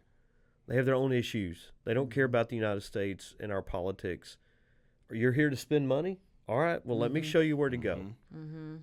It's a very ego-driven mindset that Americans have. We do. The whole world revolves around the United States. And it's, that's why I don't tell people I'm American until I'm Texan. Have our cross follower, Texan, American. What, we're like if we were our own country, it's like the 8th. Yeah. Yeah. 7th or 8th best, strongest economy. Yeah. Texans definitely don't have ego reputation. It's not ego when bigger they're in Texas. Come on, Terry. It's not really an ego when you're Terry, right. were you born in Texas? As we just got in a fight over HEB. I was born in Nebraska, but I got down here at 1. So that explains a little. Yeah, he probably likes brown gravy. You do sound like an outsider. Are you a brown gravy guy? I don't like gravy at all. Oh my gosh, that's communist right there. I guess white gravy. I guess white gravy. Cream. It'd be cream. Like when gravy. I go to Dan's Hamburgers, yeah, cream gravy. Is brown gravy on the table if it's a chicken fried steak? No. When do you ever use brown gravy? On mashed potatoes. That's it. Yeah. Pot roast. That's it. Because Kentucky Fried Chicken used to have brown gravy. Mashed potatoes. And it was good on But cream gravy on mashed potatoes is even better. Yeah. Or butter and mashed. Well, yeah, Hay City Store does the jalapeno gravy on their mashed potatoes. Well, Terry, just because you're wearing boots and skinny jeans don't make you Texan. That's a birthright, brother. Nebraska. Nebraska. My buddy Rob's from Nebraska. Hey, Hold Rob, on, we got another Nebraska do you communist remember over Nebraska? Here, no, we go up there once a year. No, I mean, how early did you get here? I was 1. Oh, so okay. I was born in 85, and we've been in Texas since 86. Were you 11 months? Were you under 12 months? I think I was like 14 months old. Oh. No, it doesn't matter if it was a day or an hour. He was not born here.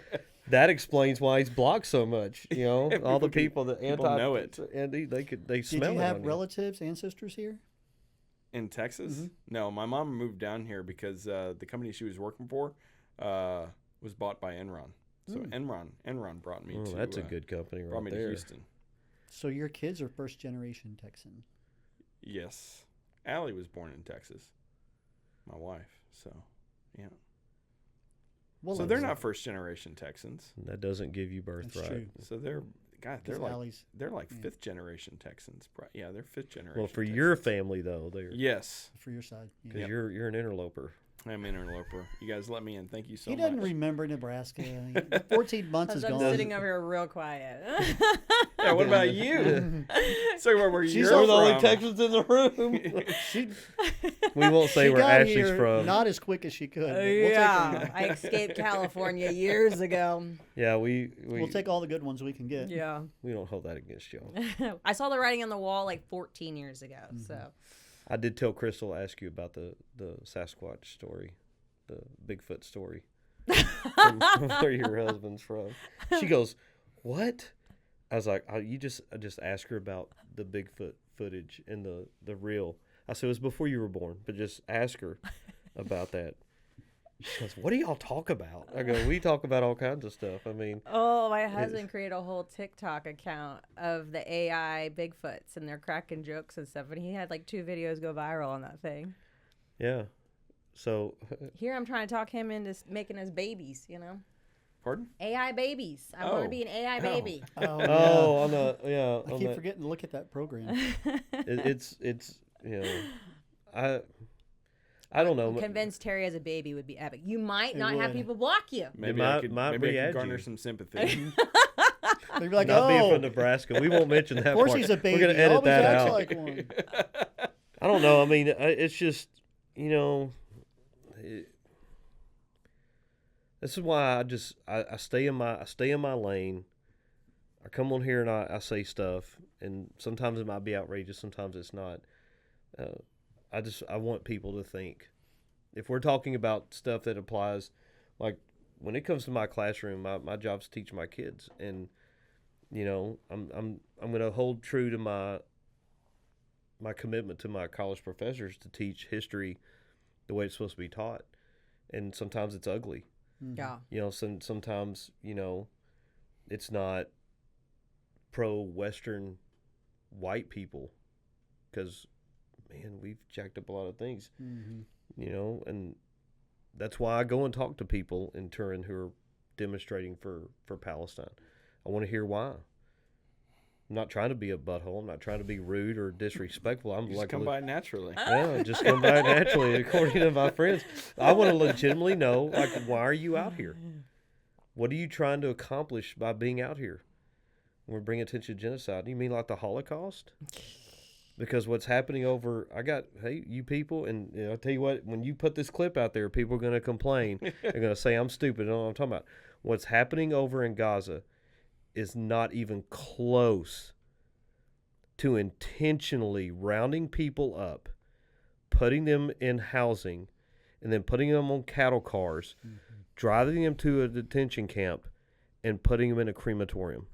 Put them in a gas That's what's so damn chamber. insulting about even that they just throw the rhetoric around so easily. That's what's so damn insulting to me You about had it. no And idea. it demonstrates a lack of understanding. Of Yeah, this Yeah. stuff. I tell you They say what, stupid you stuff like people. Well, and there's people that believe it didn't even happen. That's the Yeah. crazy part about it. So all you people that are pro-Palestine, look, I get it. It's sad that innocent people are dying. That's called war. That happens in war. And 2, a lot of you people that are complaining about and supporting Palestine, if you went to Palestine, Hamas would kill you right off the bat, and people are going to disagree with that. Look at the people that are at these demonstrations, at these marches. You're gone.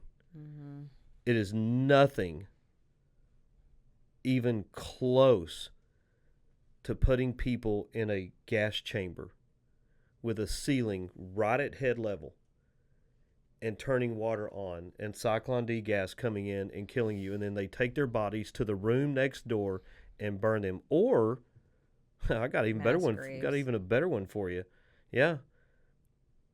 As troops are marching down the road to liberate camps, throwing human bodies while they're alive in the crematorium, and the soldiers can hear them screaming as they're walking up.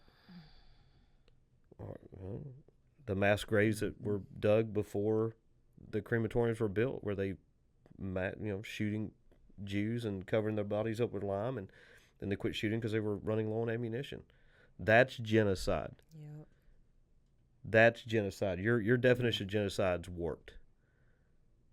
You need to go back to school. Come sign up for my class. I'll teach you some history, the real history, and I'll show you some pictures.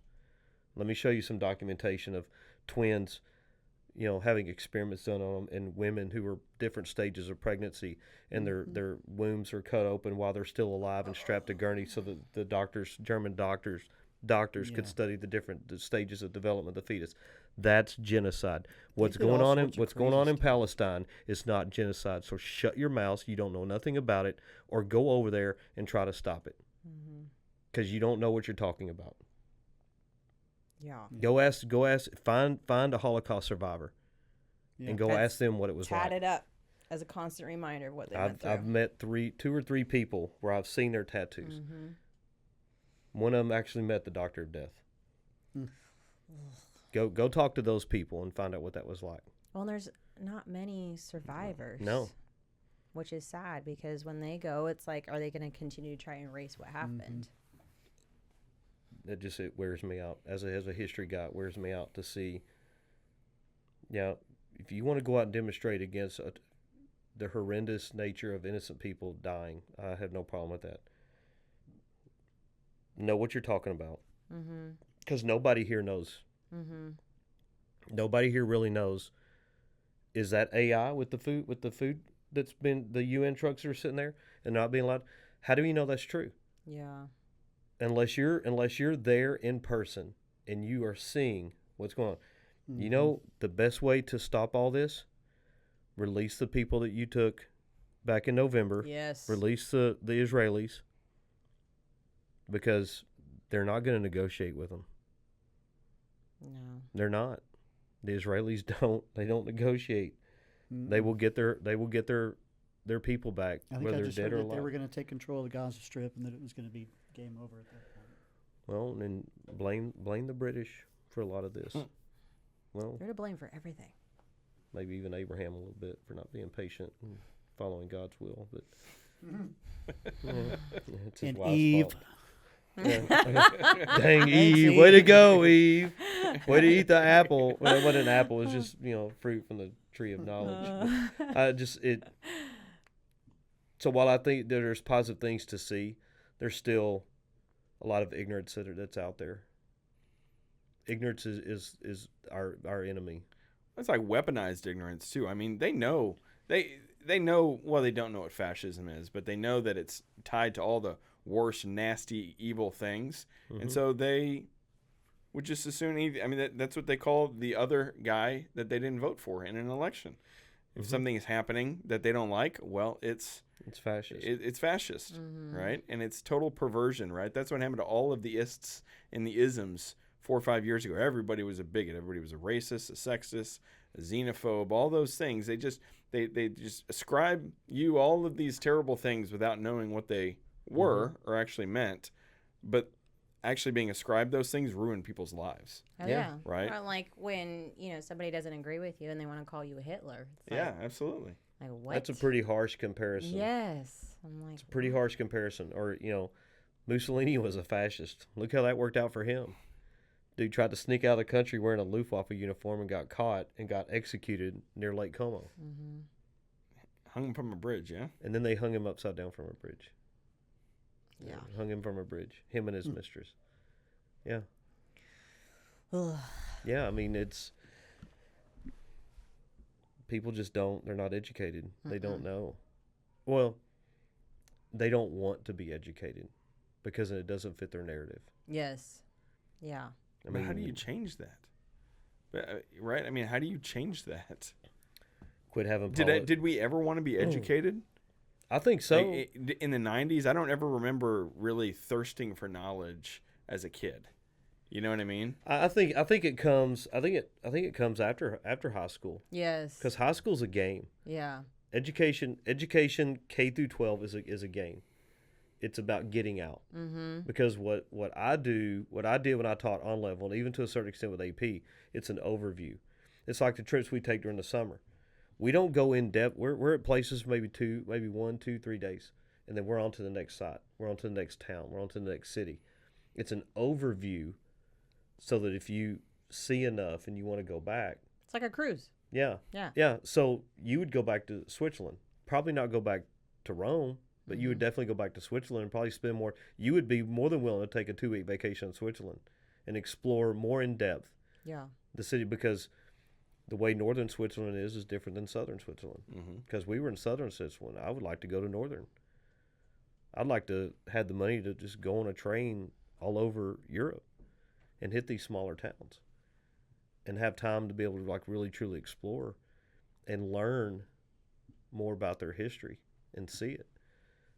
But people get out of high school and they think their learning's done, and they're not taught the right things. I mean, politicians need to quit telling us what we can and can't teach.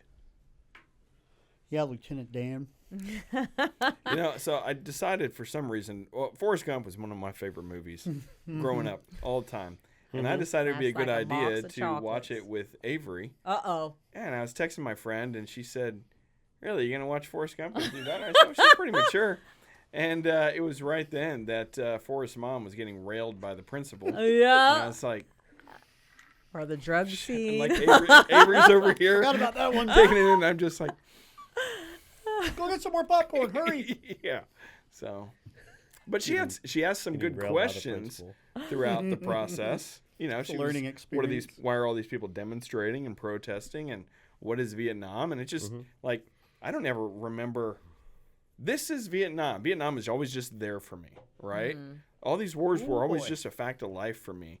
And so, and it's not for lack of education, right? I mean, at some point in my education, all these things were brought up, but it's kind of, out of the mouth of babes, Well, and a lot of world history classes get to the end of school year and they've hit World War II, and that's it. Because teachers spend too much time teaching their favorite subjects.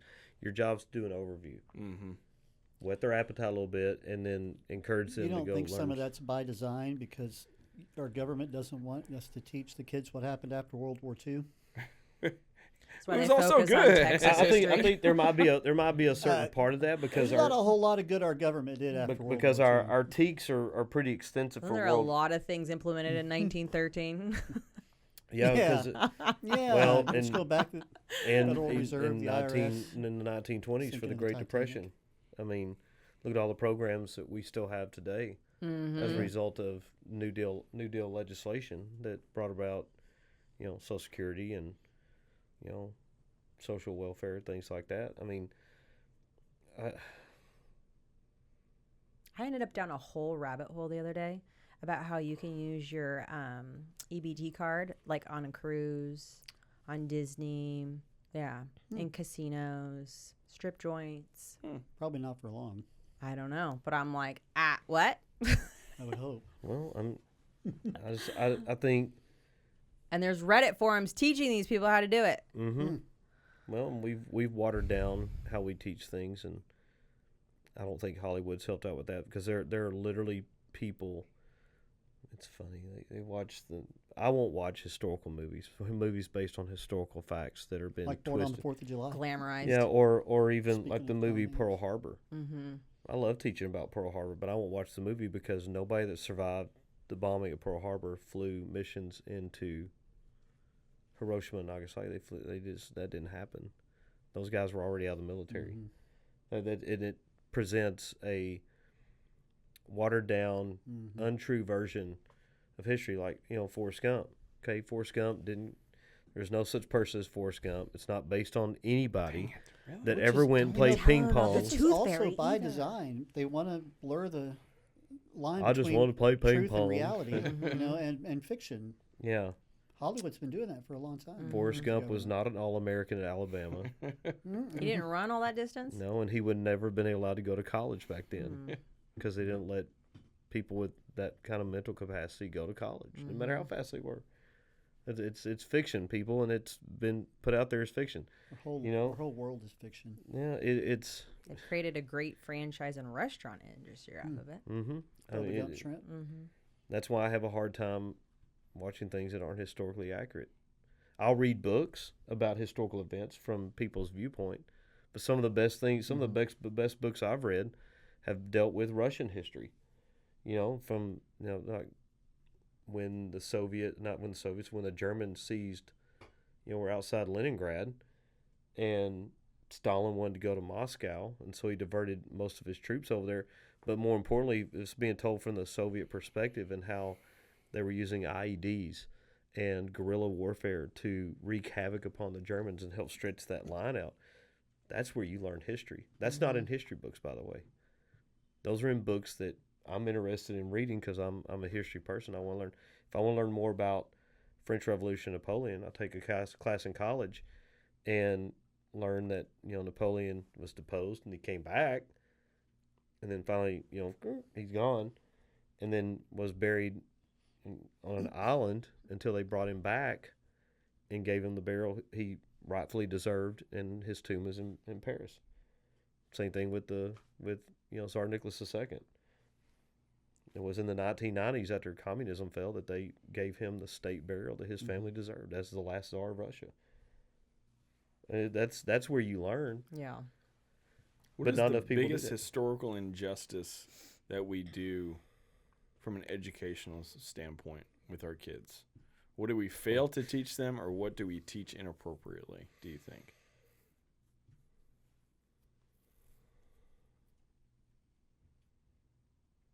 There's a couple of subjects. Imperialism and colonialism, slavery.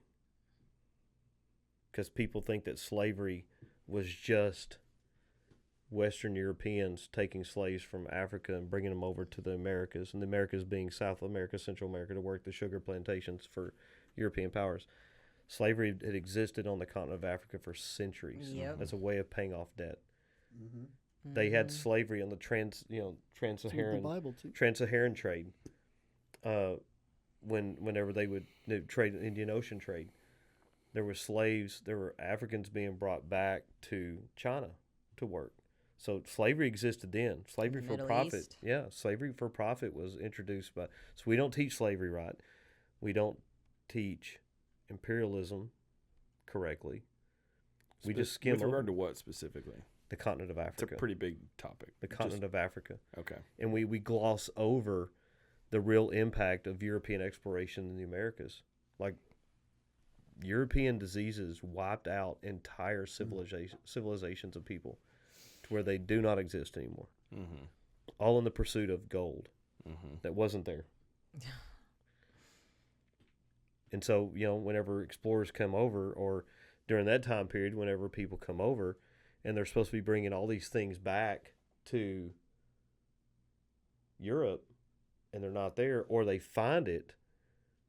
Because, when they did find gold in certain parts of Central and South America, well, guess what that did? That disrupted Asian trade. Because the one thing that the Asians had was gold. It disrupted a lot of different things, and people don't really realize there's been a global economy for centuries. For centuries. That dates all the way back to Silk Road. When Silk Road trade started, that's what started global trade. Global economies were connected at that point. That just took a lot longer to be able to transport goods. Because, when you're over in Europe, you can see the impact of Silk Road trade as it exists from back then with the spices. Okay, so when you were in Italy, did you have a dish that the sauce was tomato based? I would assume so, yes. Okay, so where did tomatoes come from? Where'd they originate from? You're asking me this question, and the obvious answer is Italy, but I'm feeling like not Italy. No, the tomatoes came from the Americas. The Columbian Exchange came from Central and South America, and was introduced back to Europe, but through the Columbian Exchange. You know what else was exchanged in the Columbian Exchange? Slaves, gold. Were horses native to the U.S.? No. Were cows? No. Potatoes originated in the Americas and were brought over to Europe, and it has become a staple of the diet, a staple of the Irish diet until the potato famine. And then where all those, so population goes up because of increase in caloric content. When the potato famine hit, where'd most of the Irish come? Yep. United States. So if you go back and study the Columbian Exchange, that right there introduced new food products. Where did chocolate come from? Americas. When I point here, I'm like the Americas, South America. It was a luxury item. Sugar. Why did sugar? Because sugar at one point was a very expensive commodity. When they started building the sugar plantations in South America that were controlled by the Portuguese and the Dutch, things like that, then it became more of a common thing to where people could get it. You know, salt. Salt was an African thing, was in abundance in Africa. Salt was more valuable than gold because salt preserved food. Because without salt, you can't preserve food. People today think, well, they were flavoring their food. No, salt was a preservative. It's how they preserve meat and fish. So we do a poor job of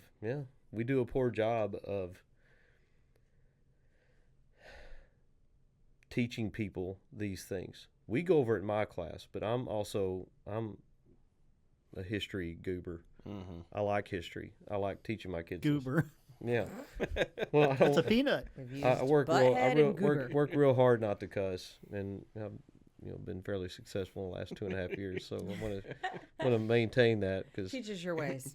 Well, it's well. I mean, I struggled with it at first, and I started listening to worship music all the time, and I hang out with the better caliber people at church. I don't.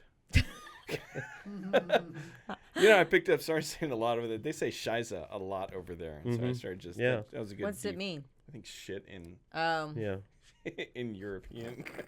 Sound more like upscale. Yeah. A little finesse to you. Your pinky out when you say shiza. So how old is your oldest going to be this year? He turns 14 in the end of the month. Okay. He needs to go to Mediterranean coast next summer. So what are y'all excited about for the upcoming school year? So we've got our curriculum, and we're implementing something called campfire curriculum on top of it, and doing a lot of field trips. Liam this year decided to take football off because homeschool kids here in Hayes can't play for Hayes. So he's just going to be doing a lot of training and stuff. Avery is fully involved in volleyball. So she's got 3 practices a week, and then she starts her games. And then Aiden starts flag. So we have some field trips planned and whatnot. But he's super excited to turn 14 because he wants to get his work permit. And so I have a handyman that he wants to be like an apprentice for him and learn how to do plumbing and electrical and HVAC and whatnot. Great. So he hears me gripe about how trades. He'll be a millionaire by the time he's 25. Yeah, he's already talked about. He created a name for his plumbing business. It's called Pain in the Pipes.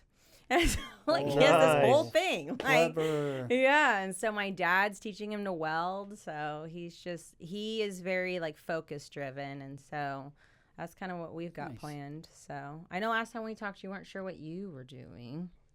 Oh, we're going public school. We really? Yeah, we did not move at all. Oh, on the wait list? Yeah, no movement whatsoever. Yeah, everybody was like, "Oh, you're gonna be fine, get in just fine." Yeah. We oscillated one spot or the other. That's it. So here we are, full steam ahead. You ready? Yeah, it was all to try and lean on maybe Tate getting in, so Avery could possibly get in because she was 80. Yeah. So she wasn't there at all. Tate, he was 16 on the wait list. Yeah. Never got above 15. Really? Yep. And so, public. People get over there and they don't want to leave. There are people that come in and go out. Yeah. With I know some people. Pretty that regular. Have some strong but feelings about it. The wait list doesn't move very much. No. But people that were there told me that the wait list moved a lot. So it, kind of meant to be that. Maybe they know you've been blocked. Yeah, maybe they didn't want the Lee family. I don't know. She'll let your wife use her maiden name. Yeah. change their last name. I have a strategy. Yeah. Terry Leakenshire.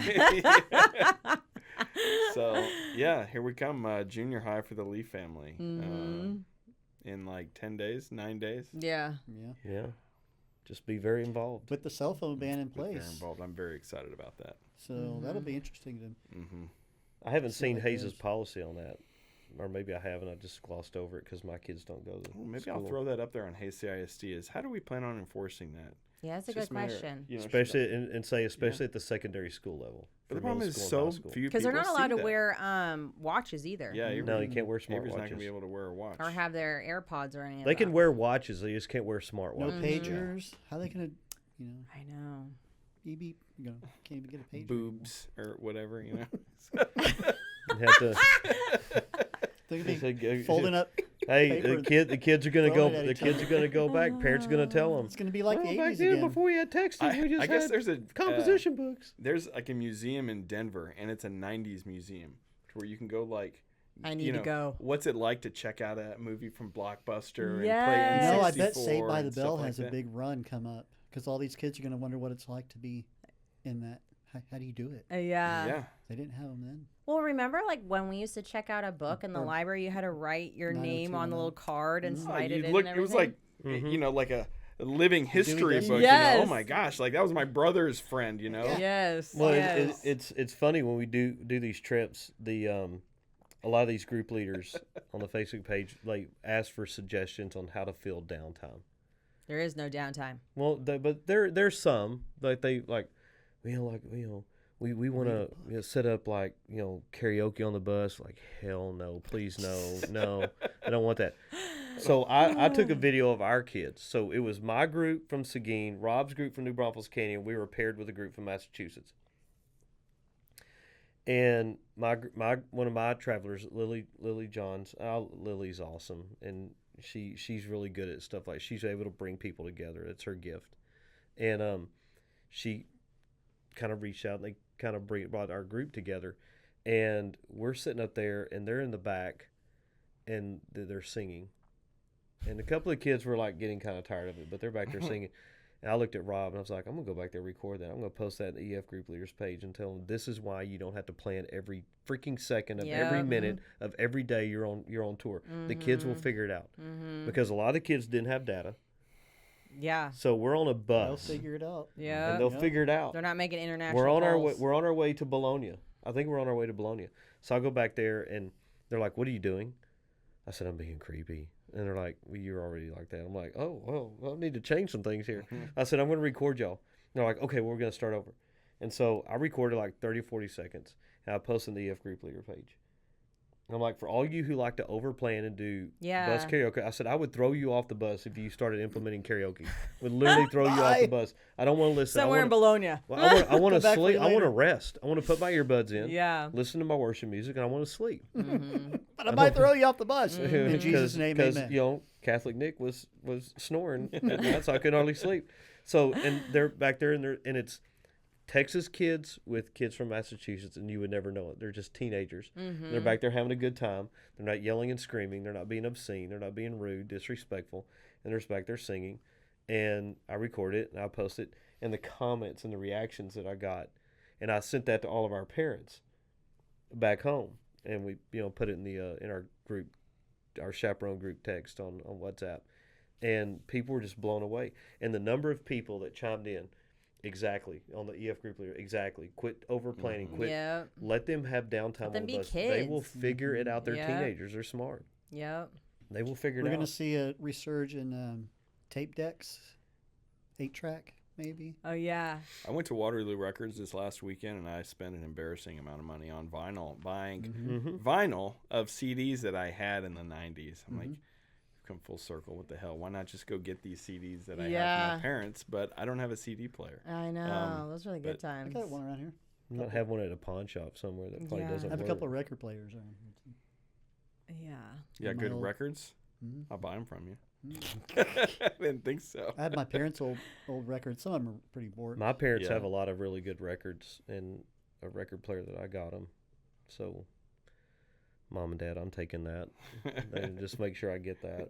Dibs, when you y'all are say. gone. I have an Yeah. old 1965 Fisher stereo cabinet out there. It was my grandfather's. Pretty bulky.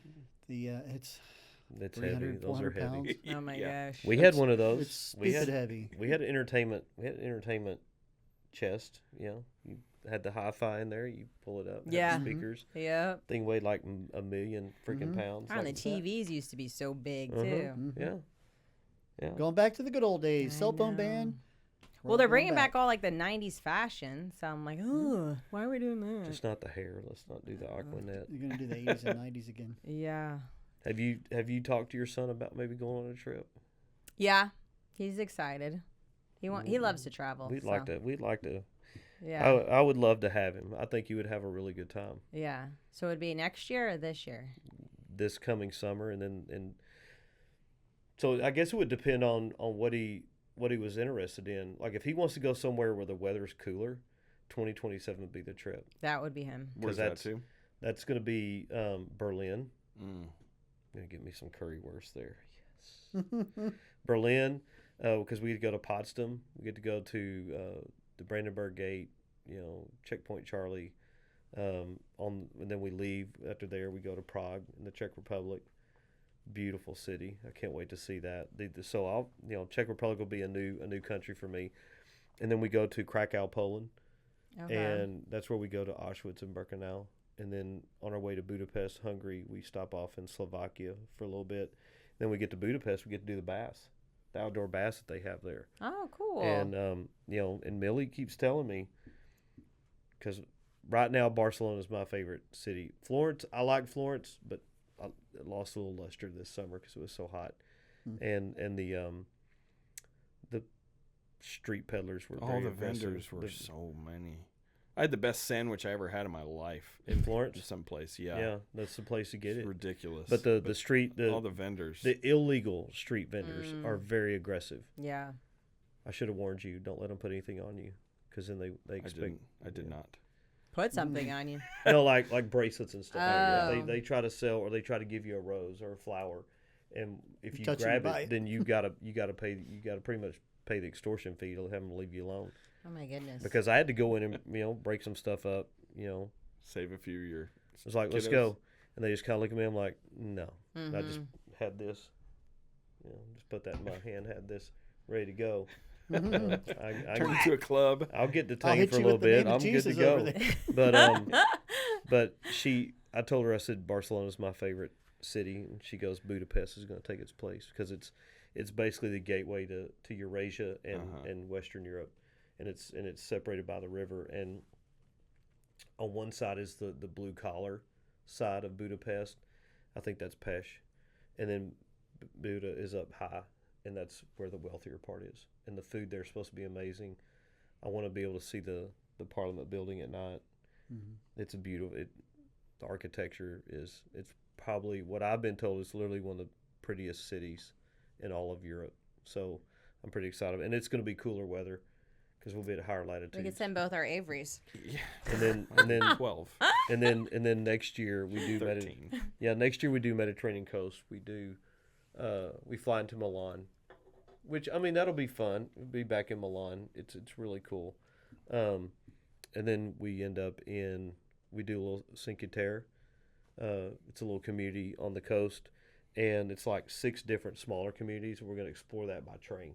Oh, cool. Train travel. That's going to be, it's right there on the coast. Yeah, really that'll cool. be fun. And then we head over to Monaco, where they have the Monaco Grand Prix. And then we do the French Riviera in Nice. Then we head over to Barcelona. That's next year? Yeah. So there'll be swimming. I think there's going to be swimming opportunities in Cinque Terre. There'll be swimming opportunities on the French Riviera. And I've requested a hotel in Barcelona that we set up before. It's on the beach. See, that would be Liam's alley, too. Well, just sell more houses and pay for both of them. Oh, my God. You could come. I need a Federal Reserve guy to lower the rates. Well, me too. Need that.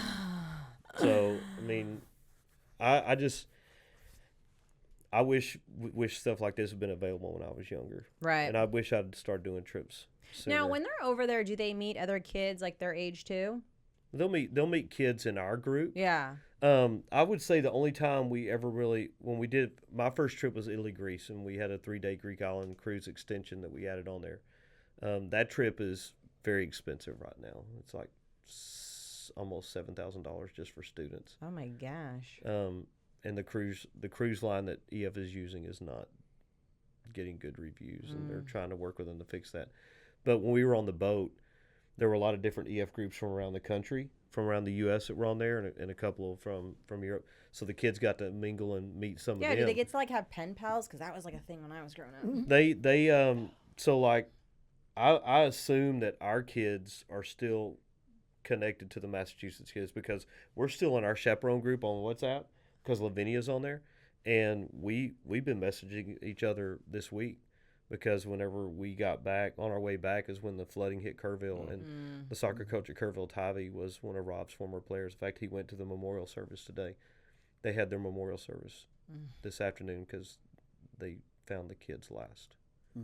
They found him and found her first, him second, and then their kids several days after that. But so they've been keeping in touch with them, and then we've requested Lavinia as our tour director for the next 2 trips because she's that good.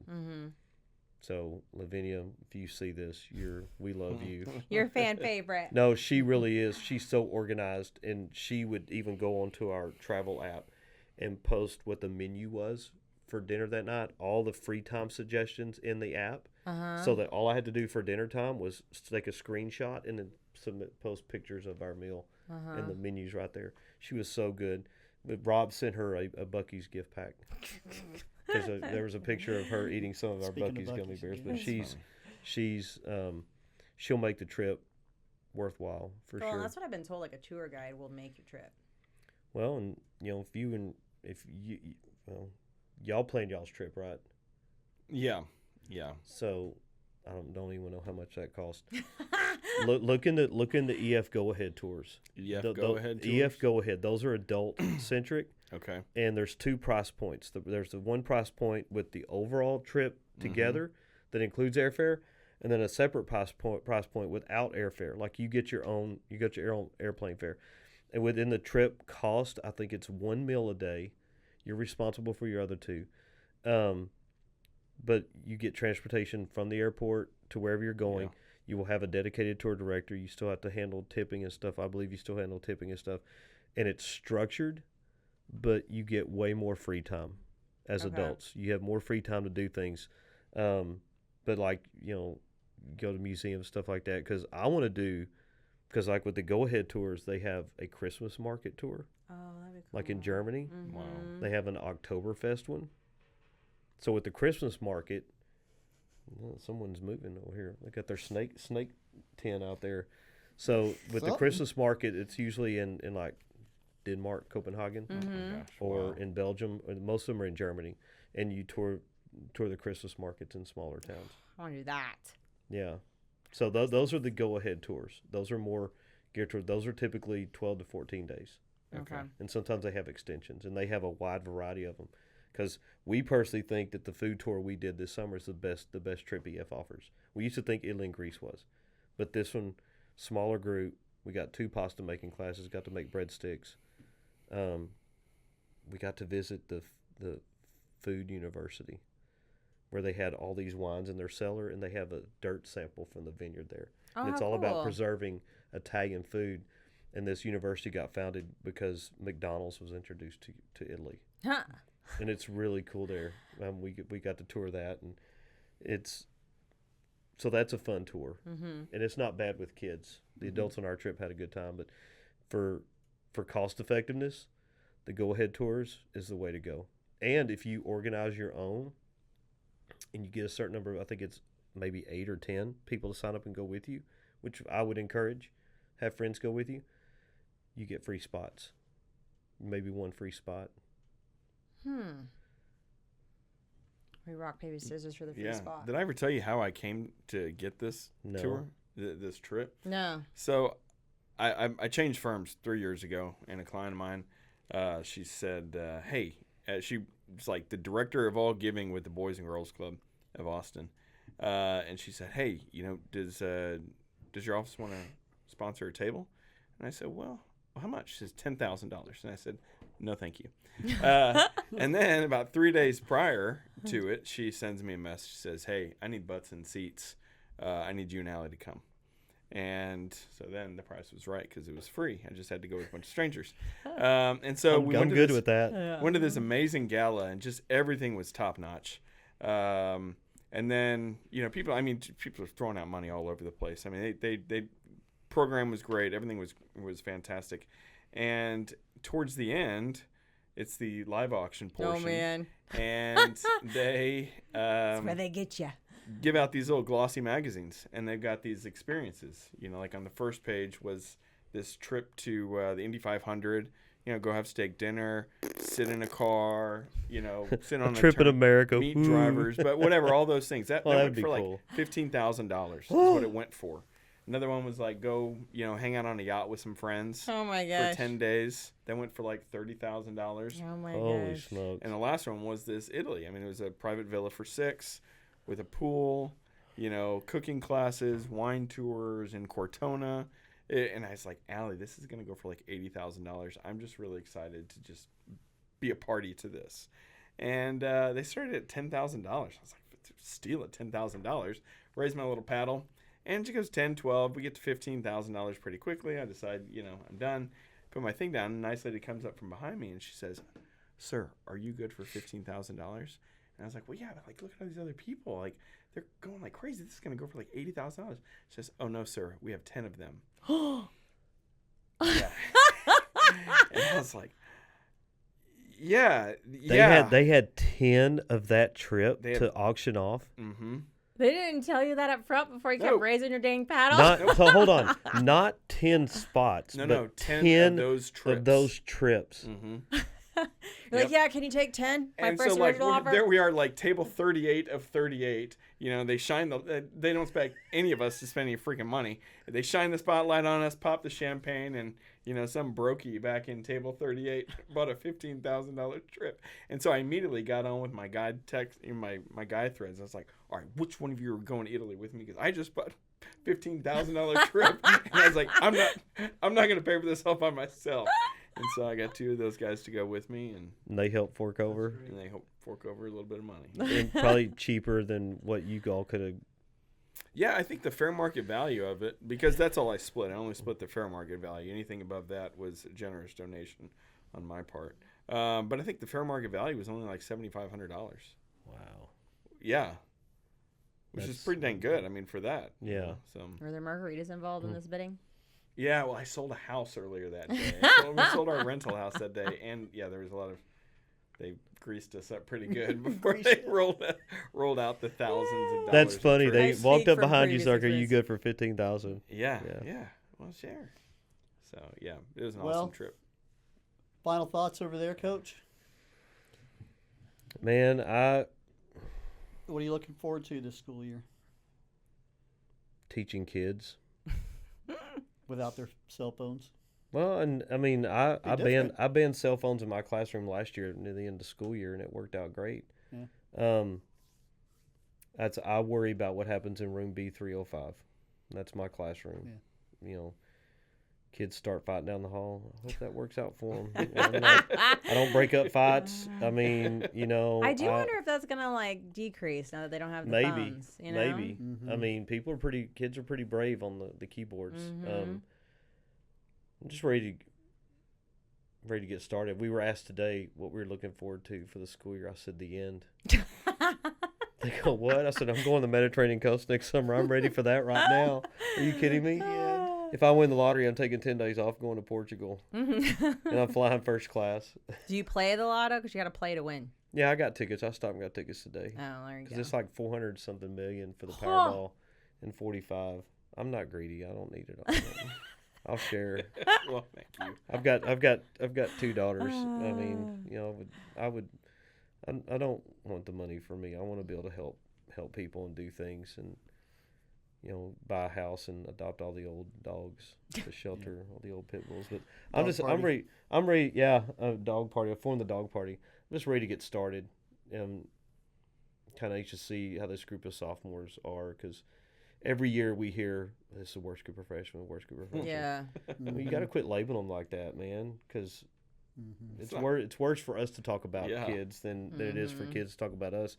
Give them a shot. I mean, I have 4 sections of AP World and 3 sections of Econ, so I'll get to teach my sophomores from 2 years ago if they end up in my class. So I'm anxious to get more kids sign up for trips and see the kids that went on the trip. So for me, it's just about kids. Yeah.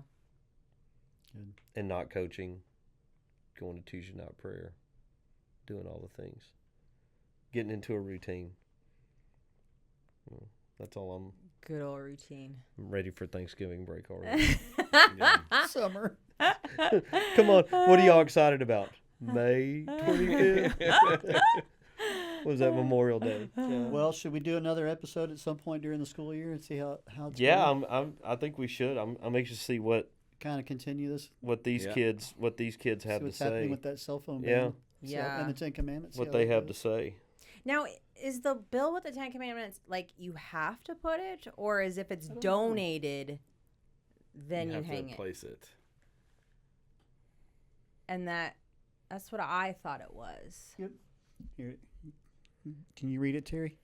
Yeah, Texas Senate Bill 10, signed into law by Governor Abbott on May 24th, mandates that all public elementary and secondary schools in Texas display a durable poster or framed copy of the Ten Commandments in a conspicuous place in every classroom, effective from the 25-26 school year. Mm-hmm. The display must be at least 16 inches wide and 20 inches tall, with text legible to a person with average vision from anywhere in the classroom.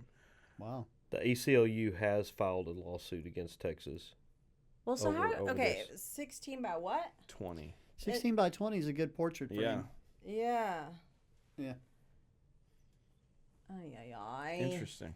Yeah, the ACLU, I read this the other day, they have filed a lawsuit to block the implementation of this law on the grounds that it's unconstitutional. Yeah, against the First Amendment. Tell me out. Mm-hmm. Tell me an out.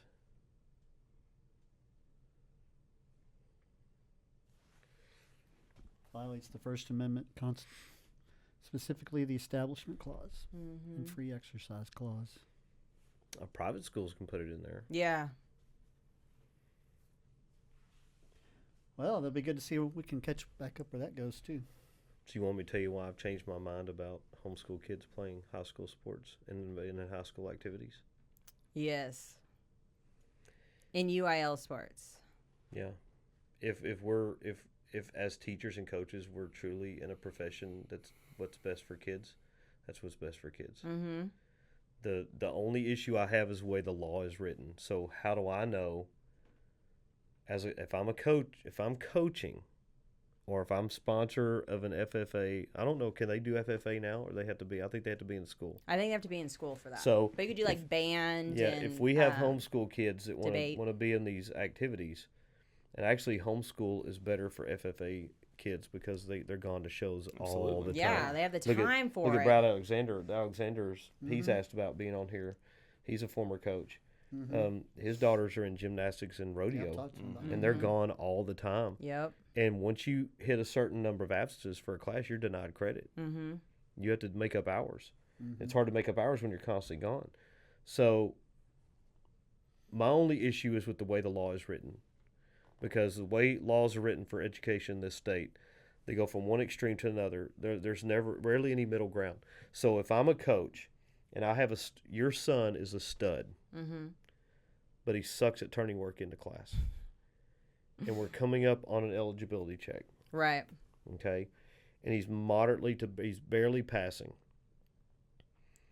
And you decide to pull him out because you're afraid that if he continues on, he's not going to turn in his work. He's going to fail, which is going to make him ineligible. But if you homeschool him, now he's eligible all the time. Mm-hmm. So how do we determine eligibility for homeschool kids? I don't know what the law states. And there is a law that they have to take any sort of national ranked testing. So like you guys take STAR, we could take any sort of national ranked testing and then submit that. Yeah, because if how do we prove? It's just like if a stud football player, baseball player moves from one school to the next, he's on a mediocre team at this high school, his attendance zone school, and he wants to go over here. Mm-hmm. Yep. Where they have a former pro baseball player as a coach. How do we know he didn't move for athletic purposes? It happens all the time. Mm-hmm. So, especially when you're dealing with schools like that are in close proximity. So like you've got Dripping, Hayes, and Wimberley. Happens all the time. The new quarterback that's at Wimberley came from dripping. So, is he homeschooled now? My son? No, the quarterback at Wimberley. He's going to be a senior. Okay. Well, what's funny is if you're a coach's kid, your PAPF gets fast-tracked and gets approved. Because if you're coaching at that school, even though you don't live there, but the fact that that parent coach is there, chances of that PAPF being approved are very high. Because now he's going to school with dad. And so he can play there. I know a couple of instances where that's happened. I'm not going to mention any names because I like these people a lot. They're really good friends of mine. I respect them, and they did what was right for their kids. But how do we, again, more schools are now opting in to the homeschool deal. Several of them in West Texas, smaller schools. Yeah, Wimberley has it. Wimberley has it. There's a huge campaign to get dripping to do it. So my challenge to Texas high school coaches is we need to, as an organization, we need to take a look at this. And because we were against it. Our organization was against the homeschool deal. As more schools start to opt into it, I think it's something that THSCA needs to look into because we, do put out there that we're about what's best for kids. Right. Doing what's best for kids.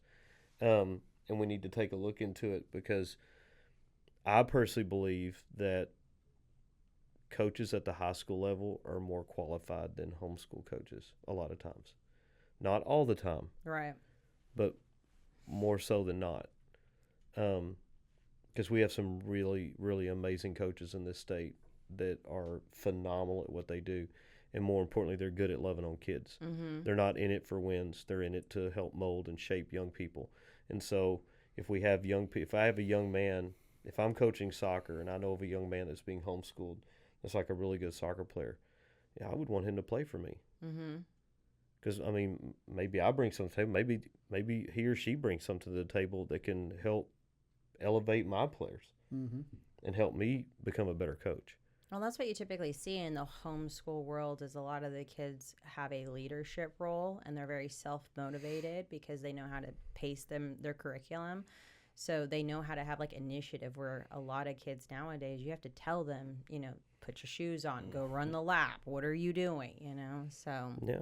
And like my son, when he trains with his football trainer, it's always like, yes, sir. Okay, sir. What do you need me to do, sir? There's a respect level there. Yeah. And I would want to see your son go up against the best competition. Because you're not going to get that in homeschool. No. There's a big difference between playing a homeschool team and playing up against the Shirt Steels and the Dripping Springs and the Lake Travises and Westlakes of the world. Yep. Where you've got a whole team full of that kid. Yeah. Well, now that this bill passed, it used to be for homeschool kids that you could only participate in your school that you were zoned for if they allowed it. Now that this new bill passed, you can go to the next neighboring school. So that is going to be a huge driving force. Like, you got Wimberley that's doing it. If dripping doesn't get behind it, you're going to see so many more kids go to Wimberley. Yeah. Because it's right down the road. It's going to help the smaller schools. And Wimberley's a tough program to get into. They're good. Yep. They have a brand new coach this year. Brand new coach this year, and then that might be a sticking point for THSCA to get behind that. The fact that if this district doesn't opt in, then you can go to a neighboring school.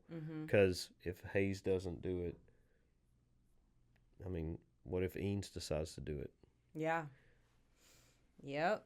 Because I got news for people. If you're homeschooling and you're in AISD and they don't opt in, you want your kid to go to Eanes, you're going to have to pay a usage fee. That's where their athletic budget, they don't get any money from their school district for athletics. It comes from the usage fees, if they still do it that way. And you're not guaranteed to make a team because it's very competitive. Yeah. At Westlake. Same thing with Lake Travis. You don't, when your school's produced, Drew Brees and Texas quarterbacks, Nick Foles, You know, I saw Nick Foles play when he was in high school. That kid, next level good, and just a good human being. Yeah. Even in high school, he was a good kid. So even when he played for the Eagles, I was a Nick Foles fan. So I've shifted my viewpoint towards that, and it has nothing to do with wins and losses. It's about providing an opportunity for a kid to represent the community he lives in, not through the homeschool, but through the school that he should be going to, but he's choosing not to because our education system's broken. Yeah. And flawed. Because politicians tell us what we can and can't do too much. You listening, Dan? Yeah, Lieutenant Dan. Well, and even to the point of the local control with school boards, because you have school board members that think that their influence is way more than what it really is. Your job is to administer policy for the school board, not to push your agenda. Well, that's the thing too. Is it going to affect a kid that their parents on the school board if they get taken up on a position by a homeschool kid? They're not going to be about it. When even my kids were transfers kids at Wimberley, I mean, people would say, I'm not for the transfer program because I don't want my kid to be displaced by a kid that doesn't belong here. I'm like, are you kidding me? Like, you make more money on my tax dollars. Yeah. Well, because a kid that doesn't belong here. Yeah. Interloper. Yeah. All right. That's, it's not like it's Texas. You're from Nebraska. This guy's got like ants in those. That's why Terry's been blocked by everybody. He's from Nebraska. I'm feeling you, James. I got to walk around. My hips get locked up if I sit down too long. I might get up and fall really, down. He's like doing this. I was only two and a half hours. When I'm driving, like Dallas and back, I had to pull over. Did you stop at Buc-ee's in Temple? An itis. He's got an itis. He's got an itis. Stop at the Buc-ee's in Temple.